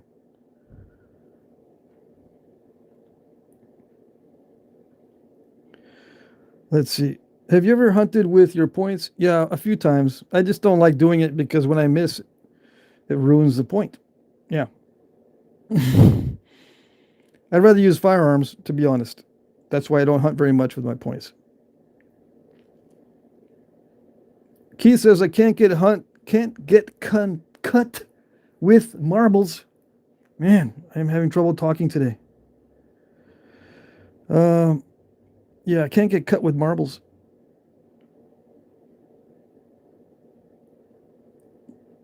Let's see.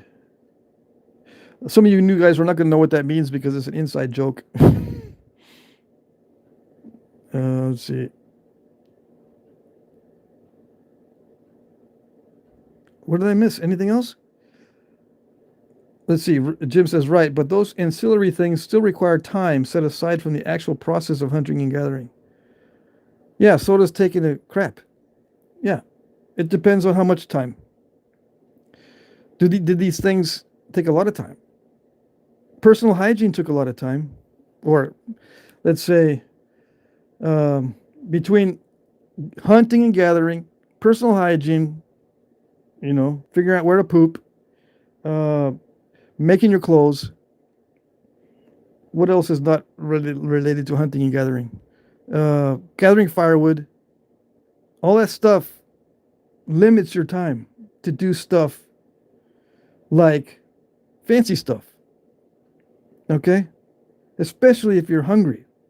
If you're hungry, I think you would probably, skip the hole in your leggings and go look for food. But you still have to spend some time on that too. So it's not just, how do I say this? It's not a matter of imagining what's going on. You've got to do the math. If you do the math on everything that needs to be done during the day, you'll come up with no time at all for anything except everything centered around hunting and gathering, if you do the math. Now, how they came up with this stuff, they probably came up with it on the fly. Inspiration during the hunt, inspiration during taking a crap, inspiration during sewing up your leggings, that kind of thing.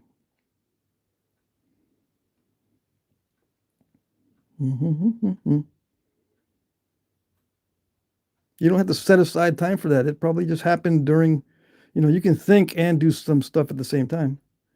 But you're going to be mostly thinking about feeding yourself. And it's not just you. If you want to survive, you have to have lots of children. So being a father, I know that I spent years, many, many years doing nothing but looking for money, chasing the money so that my children could eat. And if I were to invent something spectacular during that time period, it was luck. It was something that an inspirational bolt of lightning on my head as I was taking a crap or something, because I had no time at all for anything else. You know what I mean? Okay. What else is there? That's a good question, Jim, though. It's a very good question. But if we do the math doesn't work out. So that's the way I approach it. That's just me. Somebody asked me, do I like Iraq? What does that mean? Mike says, I don't think doing one thing always means not doing anything else. Yeah, of course.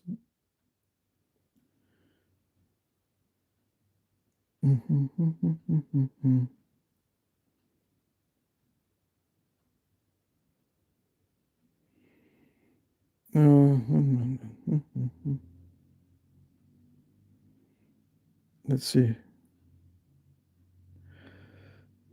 If you're like, one of the easiest ways to figure out how they used to live back in the day, one of the easiest ways for us in a modern society is if you need something really bad, like if you're broke, and the only way for you to get out of being broke is to just slave away at a job, you don't have time for anything else. That's the easiest way to imagine how it would be living back in the day. For some reason or somehow can come up with a bunch of other stuff in your life while you're slaving away just to not be broke, that's the exception to the rule. Those are very rare people that can actually do a lot of other things while they're trying to survive. Yeah. Let's see. Gary, crapping and napping. Yeah, I talk about that because it's funny.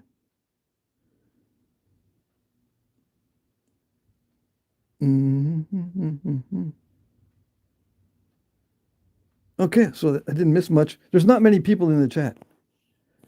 So I don't have to spend too much time. Okay.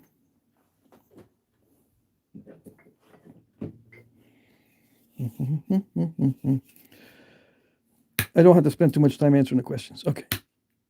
From my point of view, I'm not saying I'm right. That's my point of view.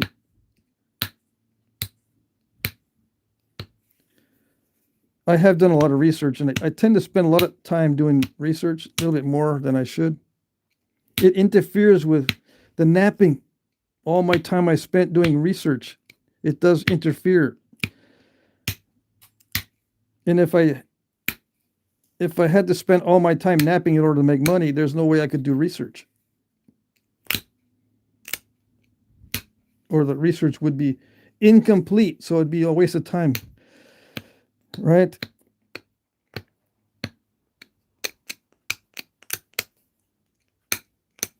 So sometimes some things require so much time that if you just do partial amount of time toward a certain thing, it's even worse than not doing it at all because you wasted your time when you could have been doing something else that would be more productive.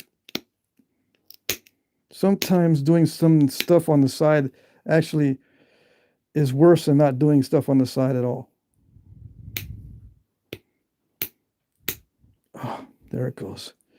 I'm starting to see the weakness of the material. It does have some, see the little inclusions in there? It does have little inclusions in there. Okay.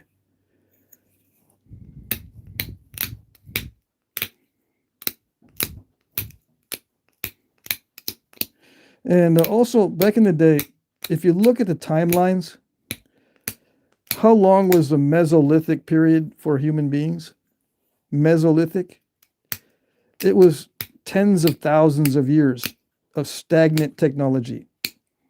How long was the Neolithic? It was, I don't know, a few thousand years of just pretty much stagnant technology. That means they didn't have time to do anything else. If you look at the technologies and how long it took to get us here to where we are now, it took many hundreds of thousands of years of periods with absolutely stagnant technology, no advancement at all. And these guys were hunter-gatherers. It's part of doing the math. Just look at how long it took to get to where we are. It took hundreds of thousands of years, and some of the, like the Mesolithic and the Paleolithic periods, there are long periods of time where technology was stagnant. Same thing, year after year after year after hundreds of years after hundreds of years after hundreds of years, same thing. Only recently do we see diversity in technologies, relatively recently. And a lot of it has to do, I think, with the development of language and teaching, and also with the development of domesticating animals and plants, which eventually led to farming. But that's relatively recent. Farming and domestication of animals and plants allows us to have readily available sources of food instead of having to go look for them and roll the dice. It limits the dice rolling when you have domesticated plants and animals or modified environments where let's say you modify the environment specifically to grow mushrooms of a certain type, as an example, which is not that difficult to do. There are many examples of modifying the environment, but those things took time to develop. Thousands, sometimes hundreds of thousands of years of nothing but stagnant technology for generations upon generations with no advancement whatsoever. Now, the ability to store food and have it available and have domesticated animals available for food, like dairy producing animals, as an example. Animals that can produce lots of babies, like pigs, hogs, chickens. They produce lots of babies that can be, some of them can be grown to full size, and some are slaughtered right away. But the food is readily available. So it allows for more time to be devoted to other things.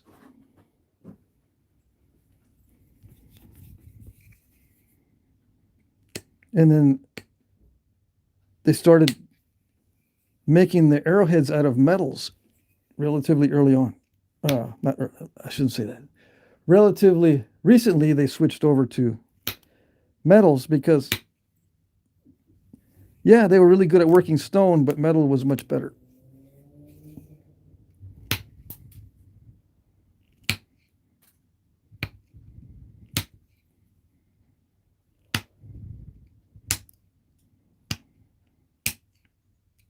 It's amazing how quickly stone was dropped after metals were readily available.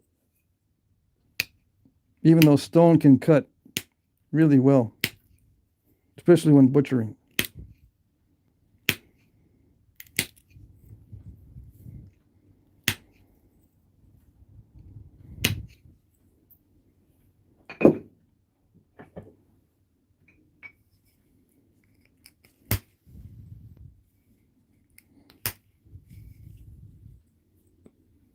I was reading a study on some artifacts in Europe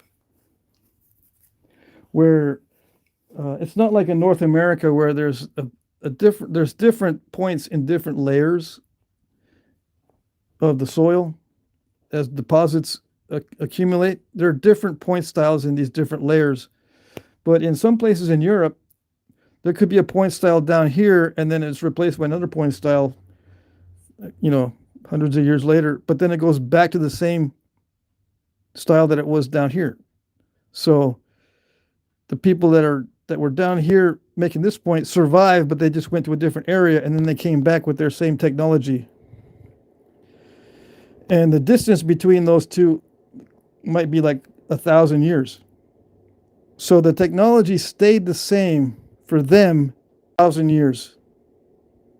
Even though they were replaced by somebody else, those people either left or were reconquered, but these people down here stayed with the same technology and it got deposited on top of that second technology. So for this amount of time, it was the same thing over and over and over, every generation, hundreds and hundreds of years.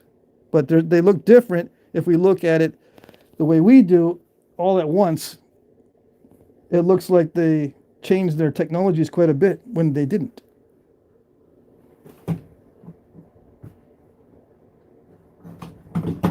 Now, in North America, there were many migrations, many movements, many different groups.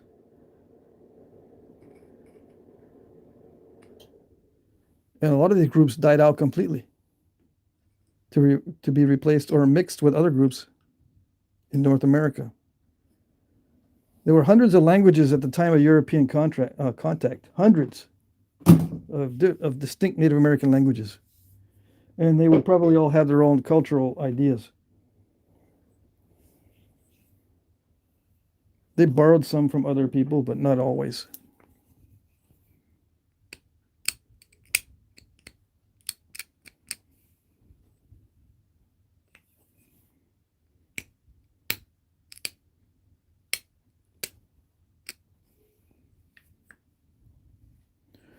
Okay, so I'm trying to get this tip thin down without breaking it again. What time is it? All right, only got 10 minutes. I'll see if I can thin this tip down and then put some notches in. And then I'll sharpen the edge. I have a habit of doing the tip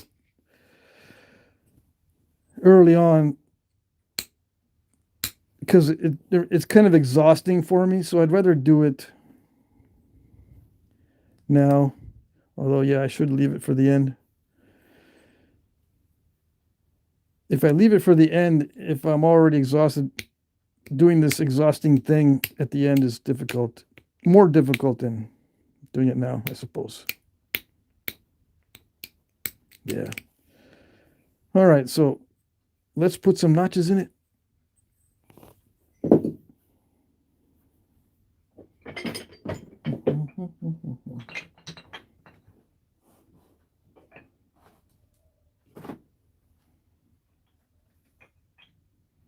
Where is my notcher? My notching tool. I have a specific, okay, there it is. There we go. I thought I had dropped it in a place it was not accessible. All right.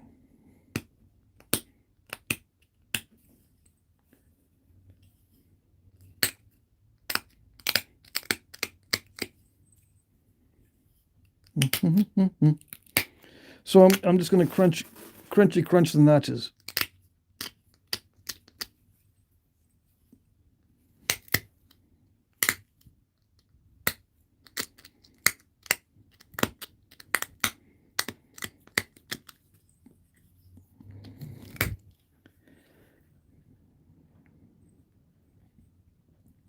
I'm thinking maybe I left it a little bit too thick. It's starting to get stalled really fast.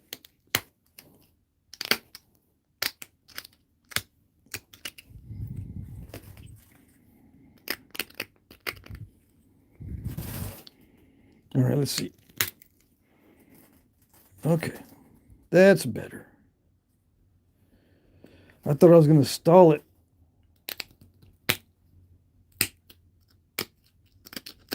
Yeah, the good thing about heat treat is it is easy to notch, or easier. Yeah. Heat treating makes it easier to notch.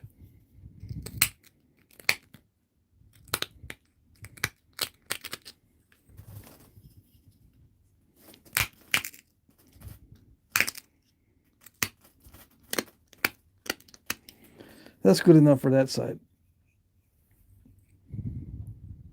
Yeah.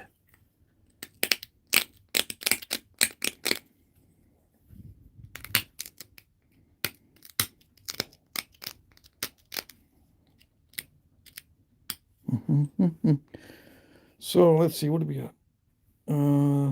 Haas says he's got to run. See you later. Yeah. Okay, let me catch up with the chat. I was looking at something that was old. Come on, is that it? All right. Without the metal tool, what do you use? Use a tool that is, I'll show you.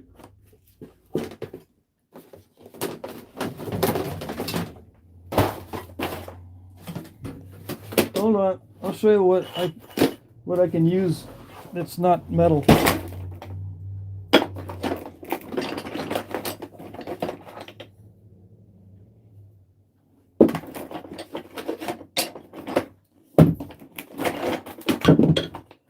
This is what I use if it's not metal. Now, it doesn't work as good. It's a piece of antler.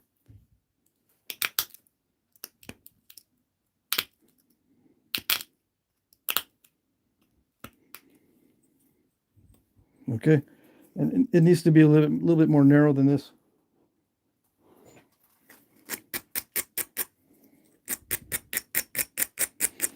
This is white-tailed deer antler, or use antler that is very dense and very dry.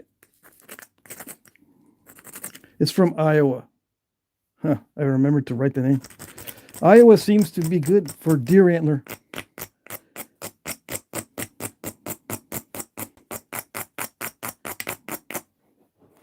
And with this, I need to make a wider notch than this. I need to make it wider. It makes it easier when it's wider. How do they make narrow notches back in the day? With lots of pain and suffering. But you see how I popped that out? Yeah. How did they make narrow notches back in the day? With lots of pain and suffering. Because they had to keep sharpening these things.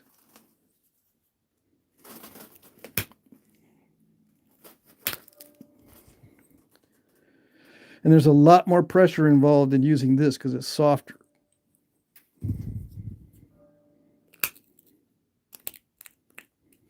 But you see how I'm using it?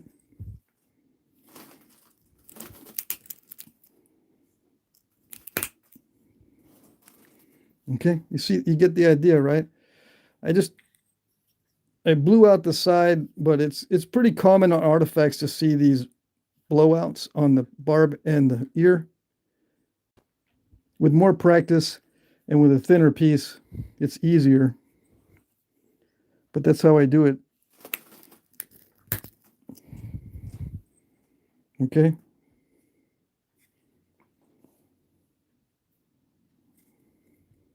It's also not symmetrical anymore. Oh well. So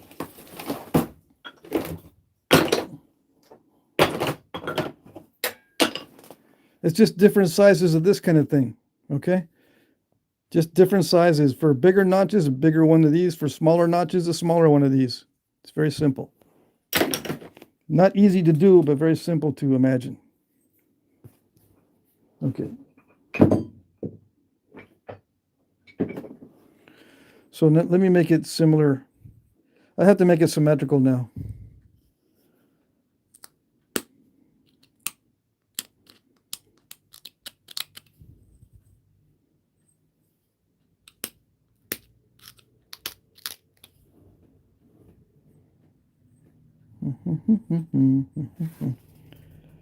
Metal just makes it easier, okay? It's basically the same principle. And you can use a vertical punch made of antler as well. I prefer to use pressure for these.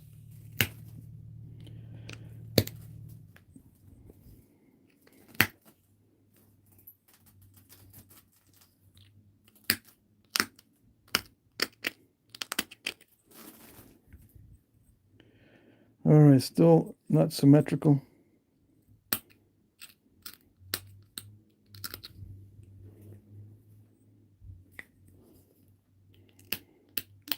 So now I'm just going to make it a little more fancy.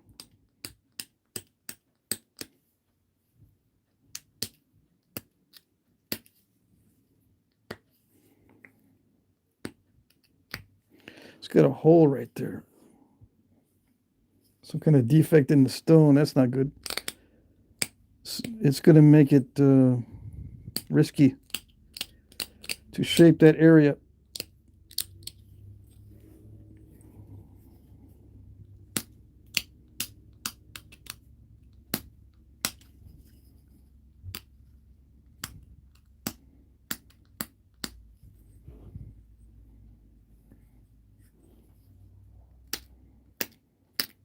So I'm going to quickly make it symmetrical,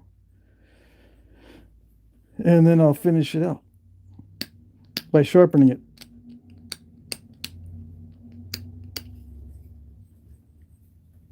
Yeah.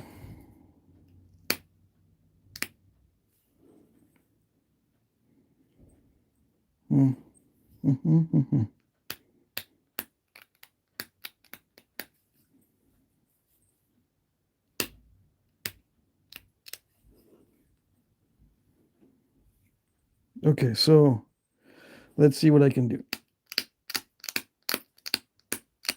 I'm still shaping it and not sharpening it yet.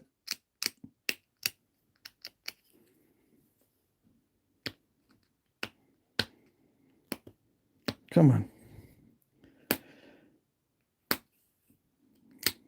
Luckily, it is a heat treat, so it's not that difficult to get this final shape done.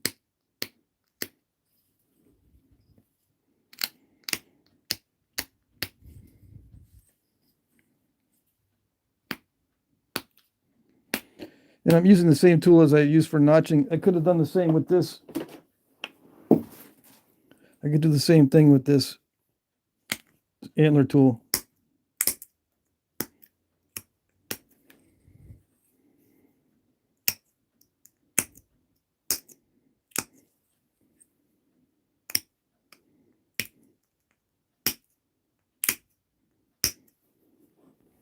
It just takes more patience and more pressure. It's actually more difficult. You need more strength.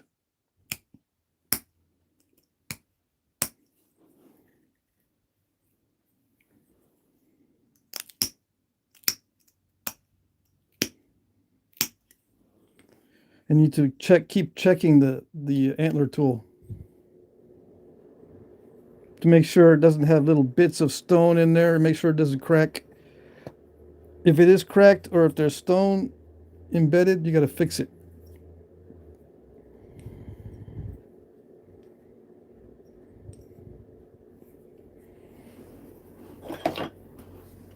This is a smaller, see how narrow that is compared to this one? Let's see.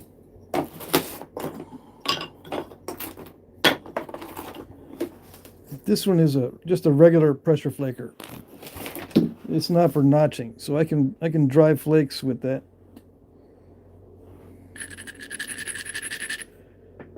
It pulls more, so there's more chance to snap it with antler. But I'll show you the flakes that it can remove. If I can catch them, see that?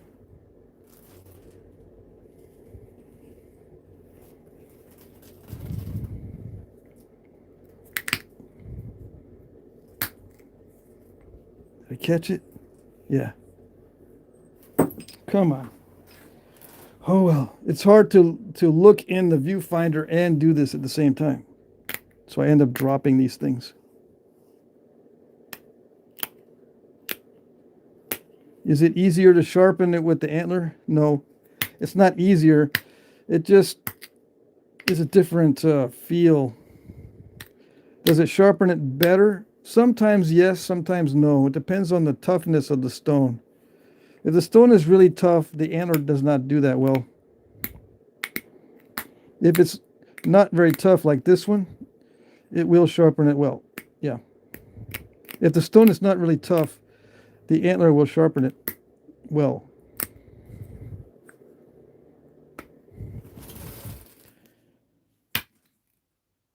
And you don't need to grind it as much. That's a plus. Yeah. You don't need to grind the edge as much when you use the antler.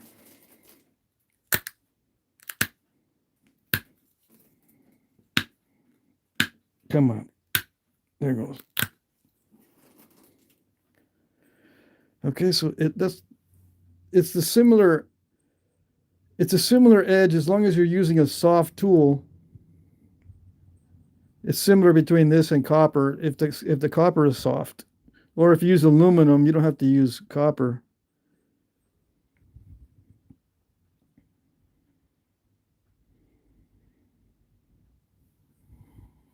Okay.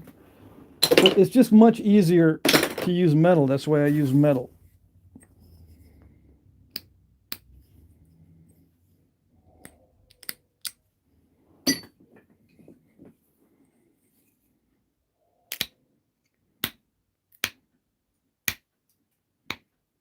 Yeah, not nearly as much strength or force when you use metal. You don't need as much strength, which means you can knap longer for longer periods of time.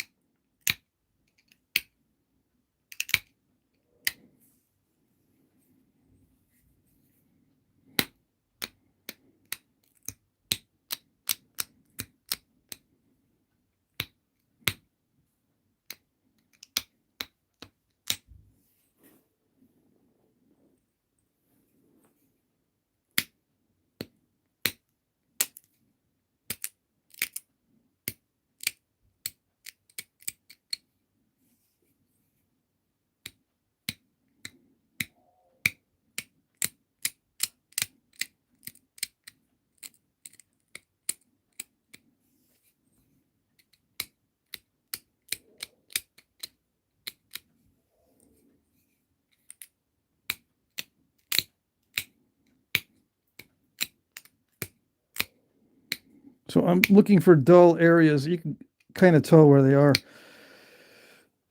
They're napped. I mean, they're ground down, and I just nap off the ground down spots. Mainly downward pressure. And it's the same with antler or metal. Okay, that's it.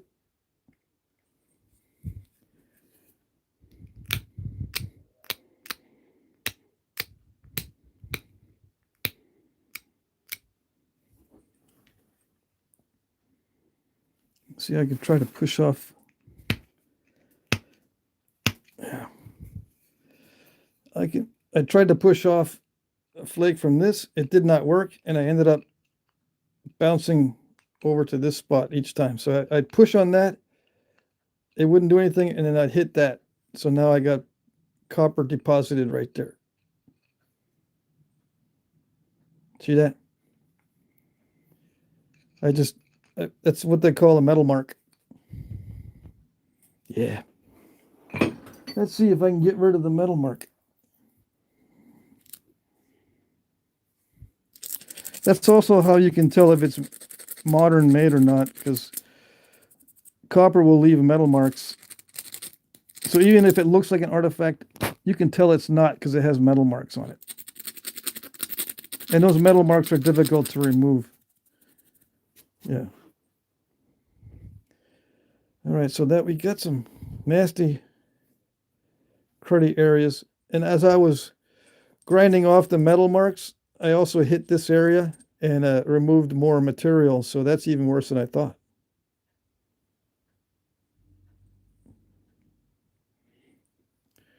Are there artifacts like this? Yeah, there's some artifacts that have these little bad areas included in the finished points.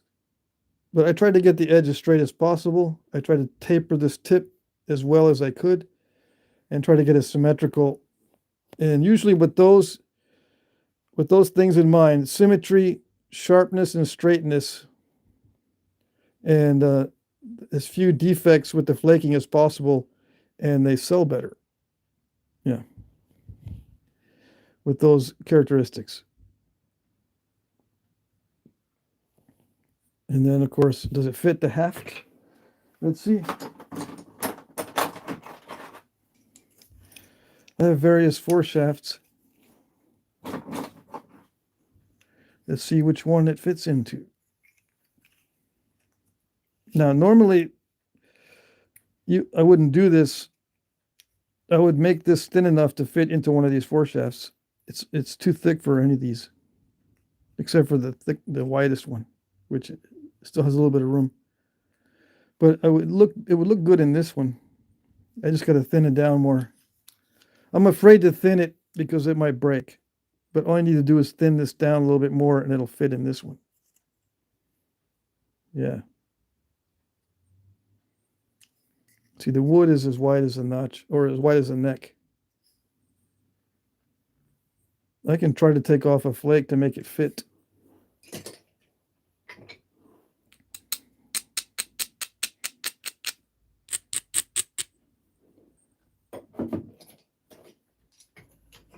Which one was it?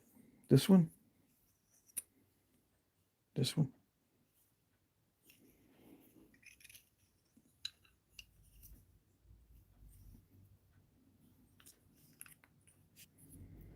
I'm going to cheat and go with the one that fits almost.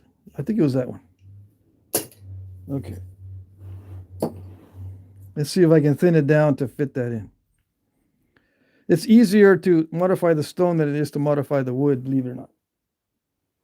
If you're using stone tools.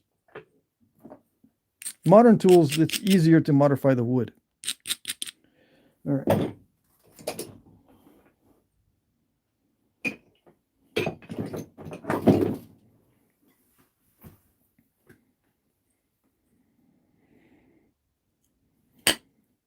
This is risky because of the defects here. It could snap right across as I'm hitting the base. So I hit one flake off there.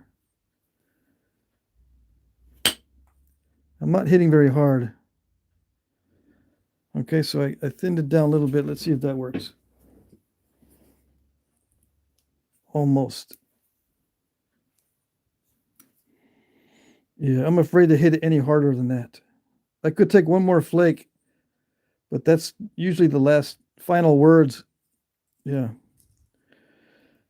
Last words is, oh, just one more flake. But yeah, that's good enough. If the notch doesn't have to be that deep. It can be just this deep, and that's it. Yeah. Let's see.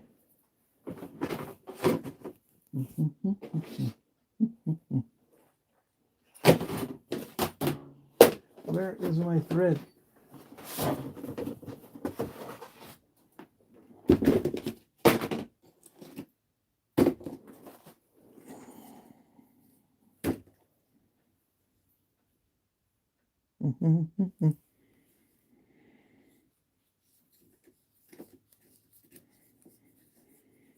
Now, you would use sinew, of course. I do have sinew. Don't worry, I got sinew, okay? I like to use thread because it's cheap and easy for demonstration purposes.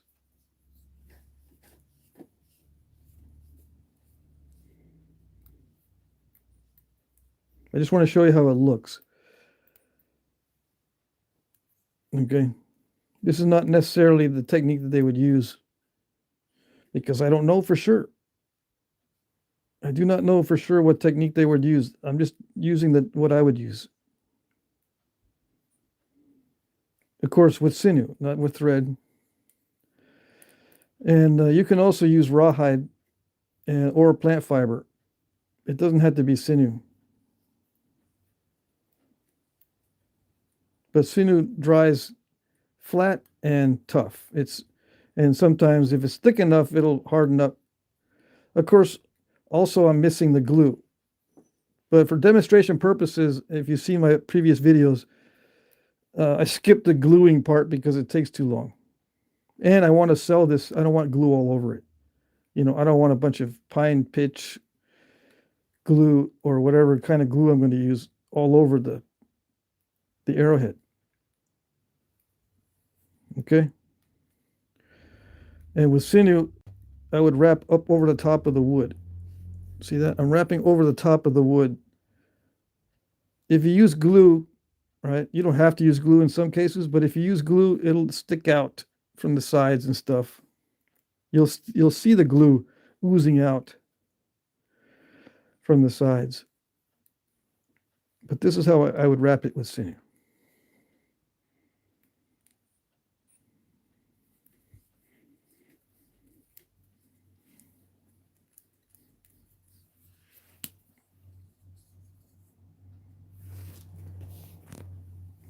And I'm just going to wet it with water, yeah, just so I can get that little thing to sit down on the rest of it. I do have some glue. For natural glue, I use this. It is a plant-based glue, this white school glue, but you can also use hide glue or Knox gelatin. You can make your own hide glue. You can also make your own white glue out of starch, plant starch.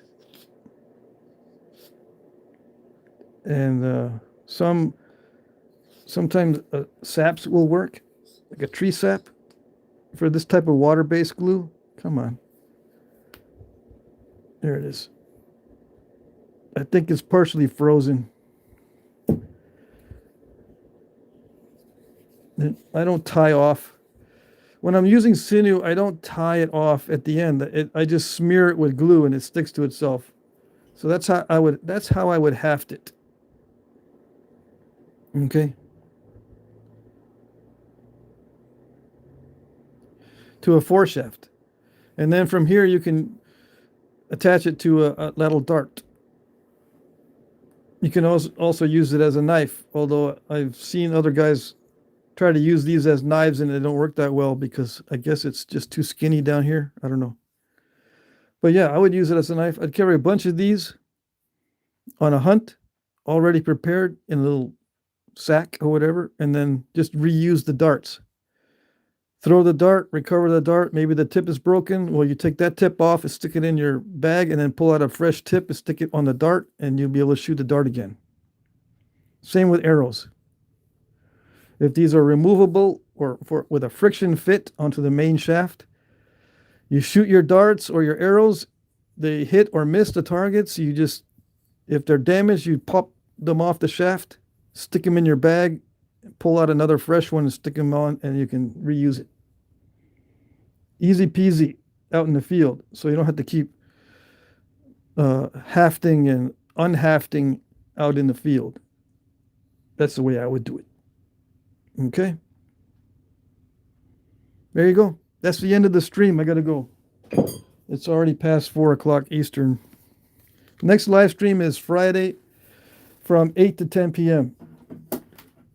And hopefully we won't have too many of those guys that post only numbers in the chat. And I managed to insult enough people that we only have serious watchers right now, which is good. I like it. I like it when only serious people are watching the channel. All right. I'm going to put this away and I'll check the chat here. I've got various resins. Okay, this is pine resin. It's in the raw state.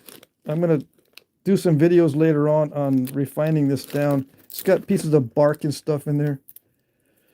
So I'll be melting this down in a primitive way and refining it by straining it out and stuff. There's asphaltum. Asphaltum from Victoria, Texas. That was also used as glue. They also used gum base. What is in here? I think this is more raw pine sap. Yeah.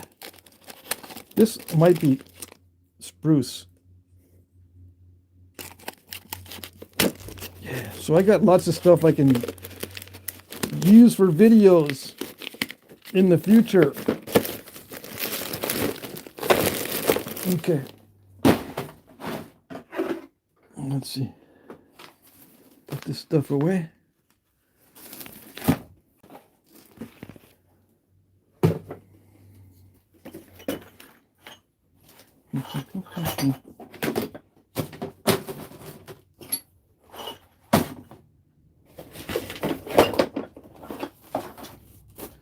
Okay. I'm going to check the chat. Hold on.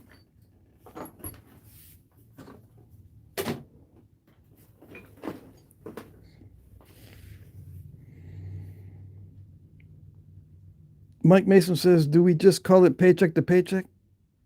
Yeah. Living paycheck to paycheck is very similar to living hand to mouth. Mike says, I think I want a better definition of a line between hand to mouth and beyond. Well, we can ask Grok. Let's see. Let's see. We're going to ask Grok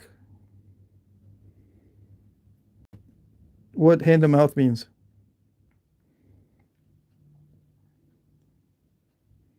See if it gives us a clear definition. It's not going to let me do it.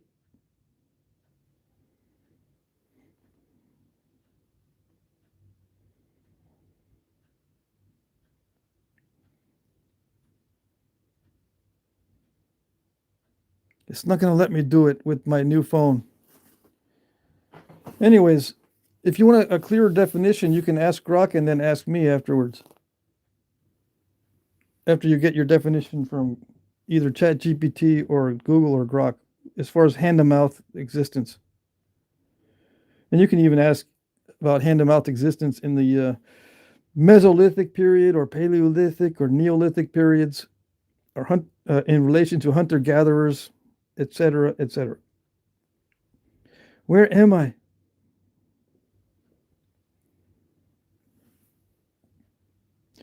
Jesse says, Happy New Year Eve. Yes, Happy New Year Eve. David McLean says, barely enough to survive, no reserves. Yeah, hand to mouth means you're pretty much limited to the now, what you have now and what you can get now. It's a continuous process with, basically no reserves, like you said. Now, you have to have some reserves. So if you butcher an animal, you can't eat it all at once. So yeah, you hang some of it up for jerky. You store some of it as a piece of rawhide. Like you take the hide, you store the hide as a rawhide, string it up, dry it out. There are reserves, but it's mainly short term. There may not be a clear definition of what short term is, because who's going to define what short periods are? But hand to mouth is basically short term survival. With limited reserve. Like when you work paycheck to paycheck, it's like every 2 weeks. That's short term, every 2 weeks. Same with killing large game. How long does that large game last you? A couple of weeks if you have a family? That one animal? That sort of thing.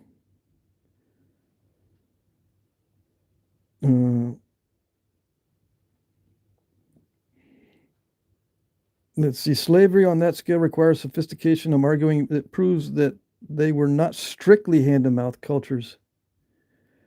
Yeah. Well, you have to have if you could be right if we have a very clear definition of what the hand-to-mouth culture would be. And if there's one exception or two exceptions, you can say it's not strictly hand-to-mouth. But that's common with anything. Everything has one or two exceptions here and there. You mentioned slavery. I don't know. Let's see. What did I miss? Alex says he keeps catching 15 minutes, the last 15 minutes. Cannibalism is a form of slavery, says Mike. I don't know. The biggest stepping stone up for people historically is slavery. JS, I guess. What's JS? Just saying. People have been using slaves to build societies.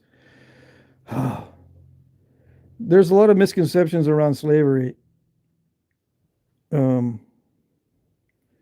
Slavery is basically a system of abuse. It's really not used to build anything of substantial significance.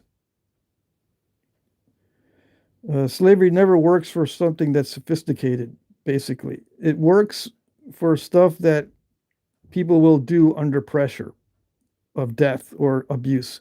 It's an abusive system. It yields very, very basic results. Yeah, there's a lot of misconceptions. You can ask, this is the difficult one because if you ask GPT or something like that, if you ask an AI about slavery, they're going to give you a biased political take on it.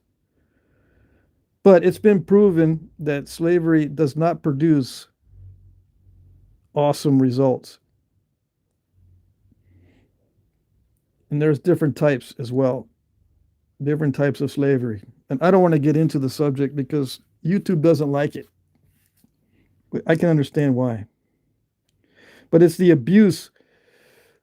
It's an abusive system. So abusive systems rarely give you long-term good results, if any. Yeah, I can't think of any. That's why I say rarely. There might be an exception or two. I don't know. Let's see.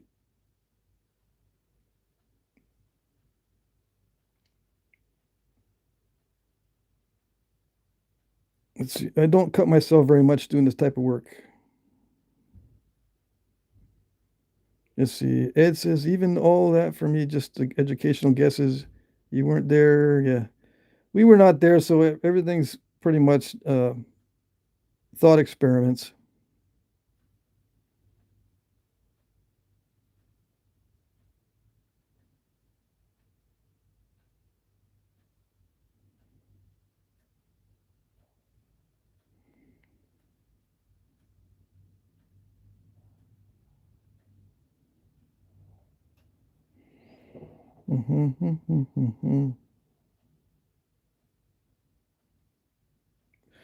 Let's see.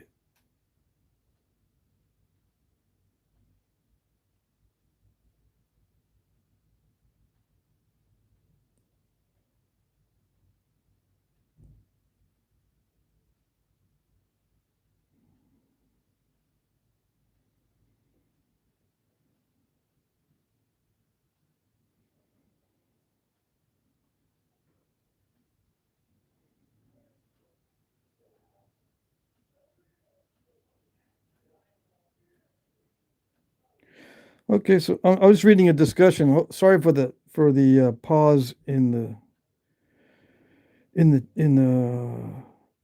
the conversation. I'm reading some of this back and forth here. Jim, do you have Chat GPT or Grok? It'd be good to argue with an AI. It'll give you a lot of other information that I cannot give you. Not off the top of my head.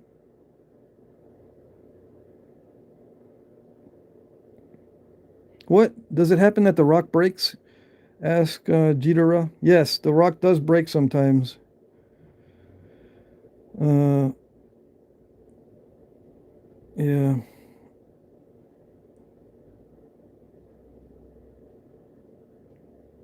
The tool you use to scratch it, is it bone? I'm assuming you mean this. This is a part of a grinding wheel. It's artificial. Some kind of silicone carbide or whatever they call it. I can't remember what the material is, but it's part of a grinding wheel for a bench grinder. We call it an abrader or a grinding stone. Let's see. Corbin says it's pretty easy to get antler up here in Michigan if you pass one on the road about every 20 seconds. Yeah.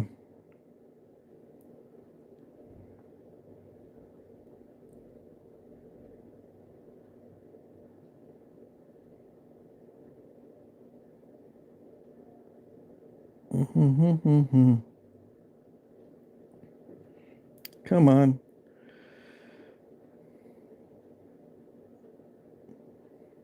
You see those silly things that come up in my feed? I don't know why they do that.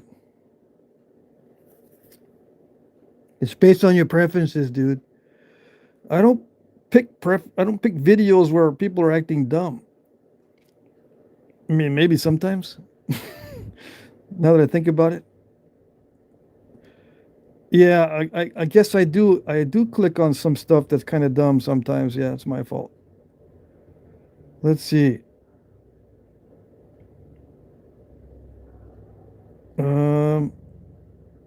Okay, I'm going to end the live stream here. It's already 4:30. I've already gone over my time, but I was just looking at the chat, making sure I didn't miss any questions. I think I got them all. I don't know.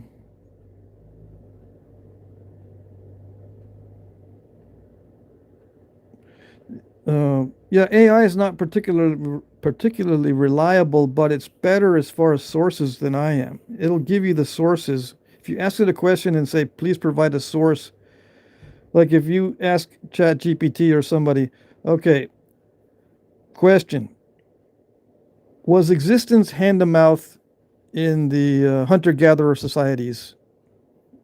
Was it always hand-to-mouth existence in hunter-gatherer societies, and what is your source? And it'll give you a source or more than one source. Well, I can't do it because I don't have those sources available. It could either say, no, it wasn't.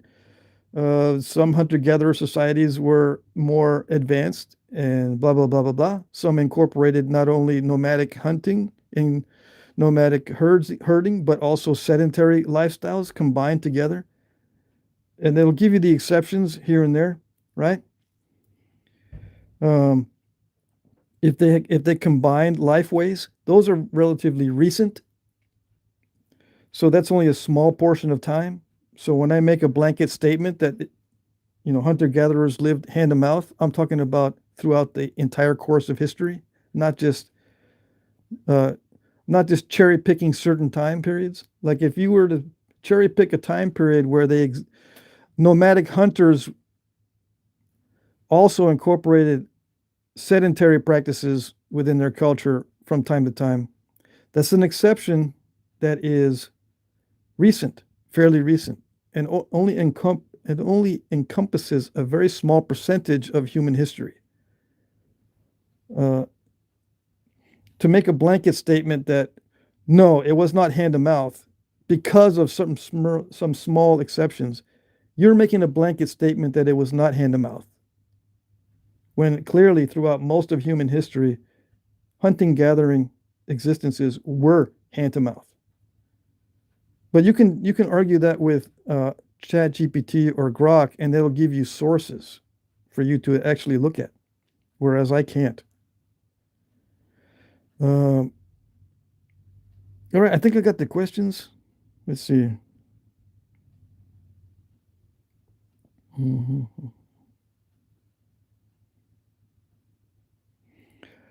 Let's see.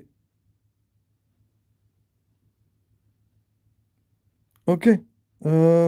My dog Bullwinkle. I discovered your channel earlier this year and started playing your live streams while studying for finals this fall. It really helped me to focus. Thank you. Awesome. I didn't think you would do that, but yeah, awesome. Let's see. All right, that's it. I'm gonna call it good. See you next year. Yeah, everybody, see you next year. Happy New Year's. Next live stream is Friday night, 8 to 10 p.m. Eastern. Yeah. I'm not sure what I'll do. I might continue knapping the slabs. I need to finish. I started these. These were slabs. I need to finish these. And then I want to work on this one to see if I can preserve the length on this. So I'm going to set these aside for Friday. Yeah. Okay. This is today's piece. You can't see it, but this is kind of pinkish, right? I don't know if you can see that coloration. It was not that bad. Luckily, it didn't break, but it was giving me, it was a nail biter. It was making me nervous, this defect in there, but it turned out okay. Yeah. All right. We'll see you next time. Good to see everybody. Take care. Bye-bye.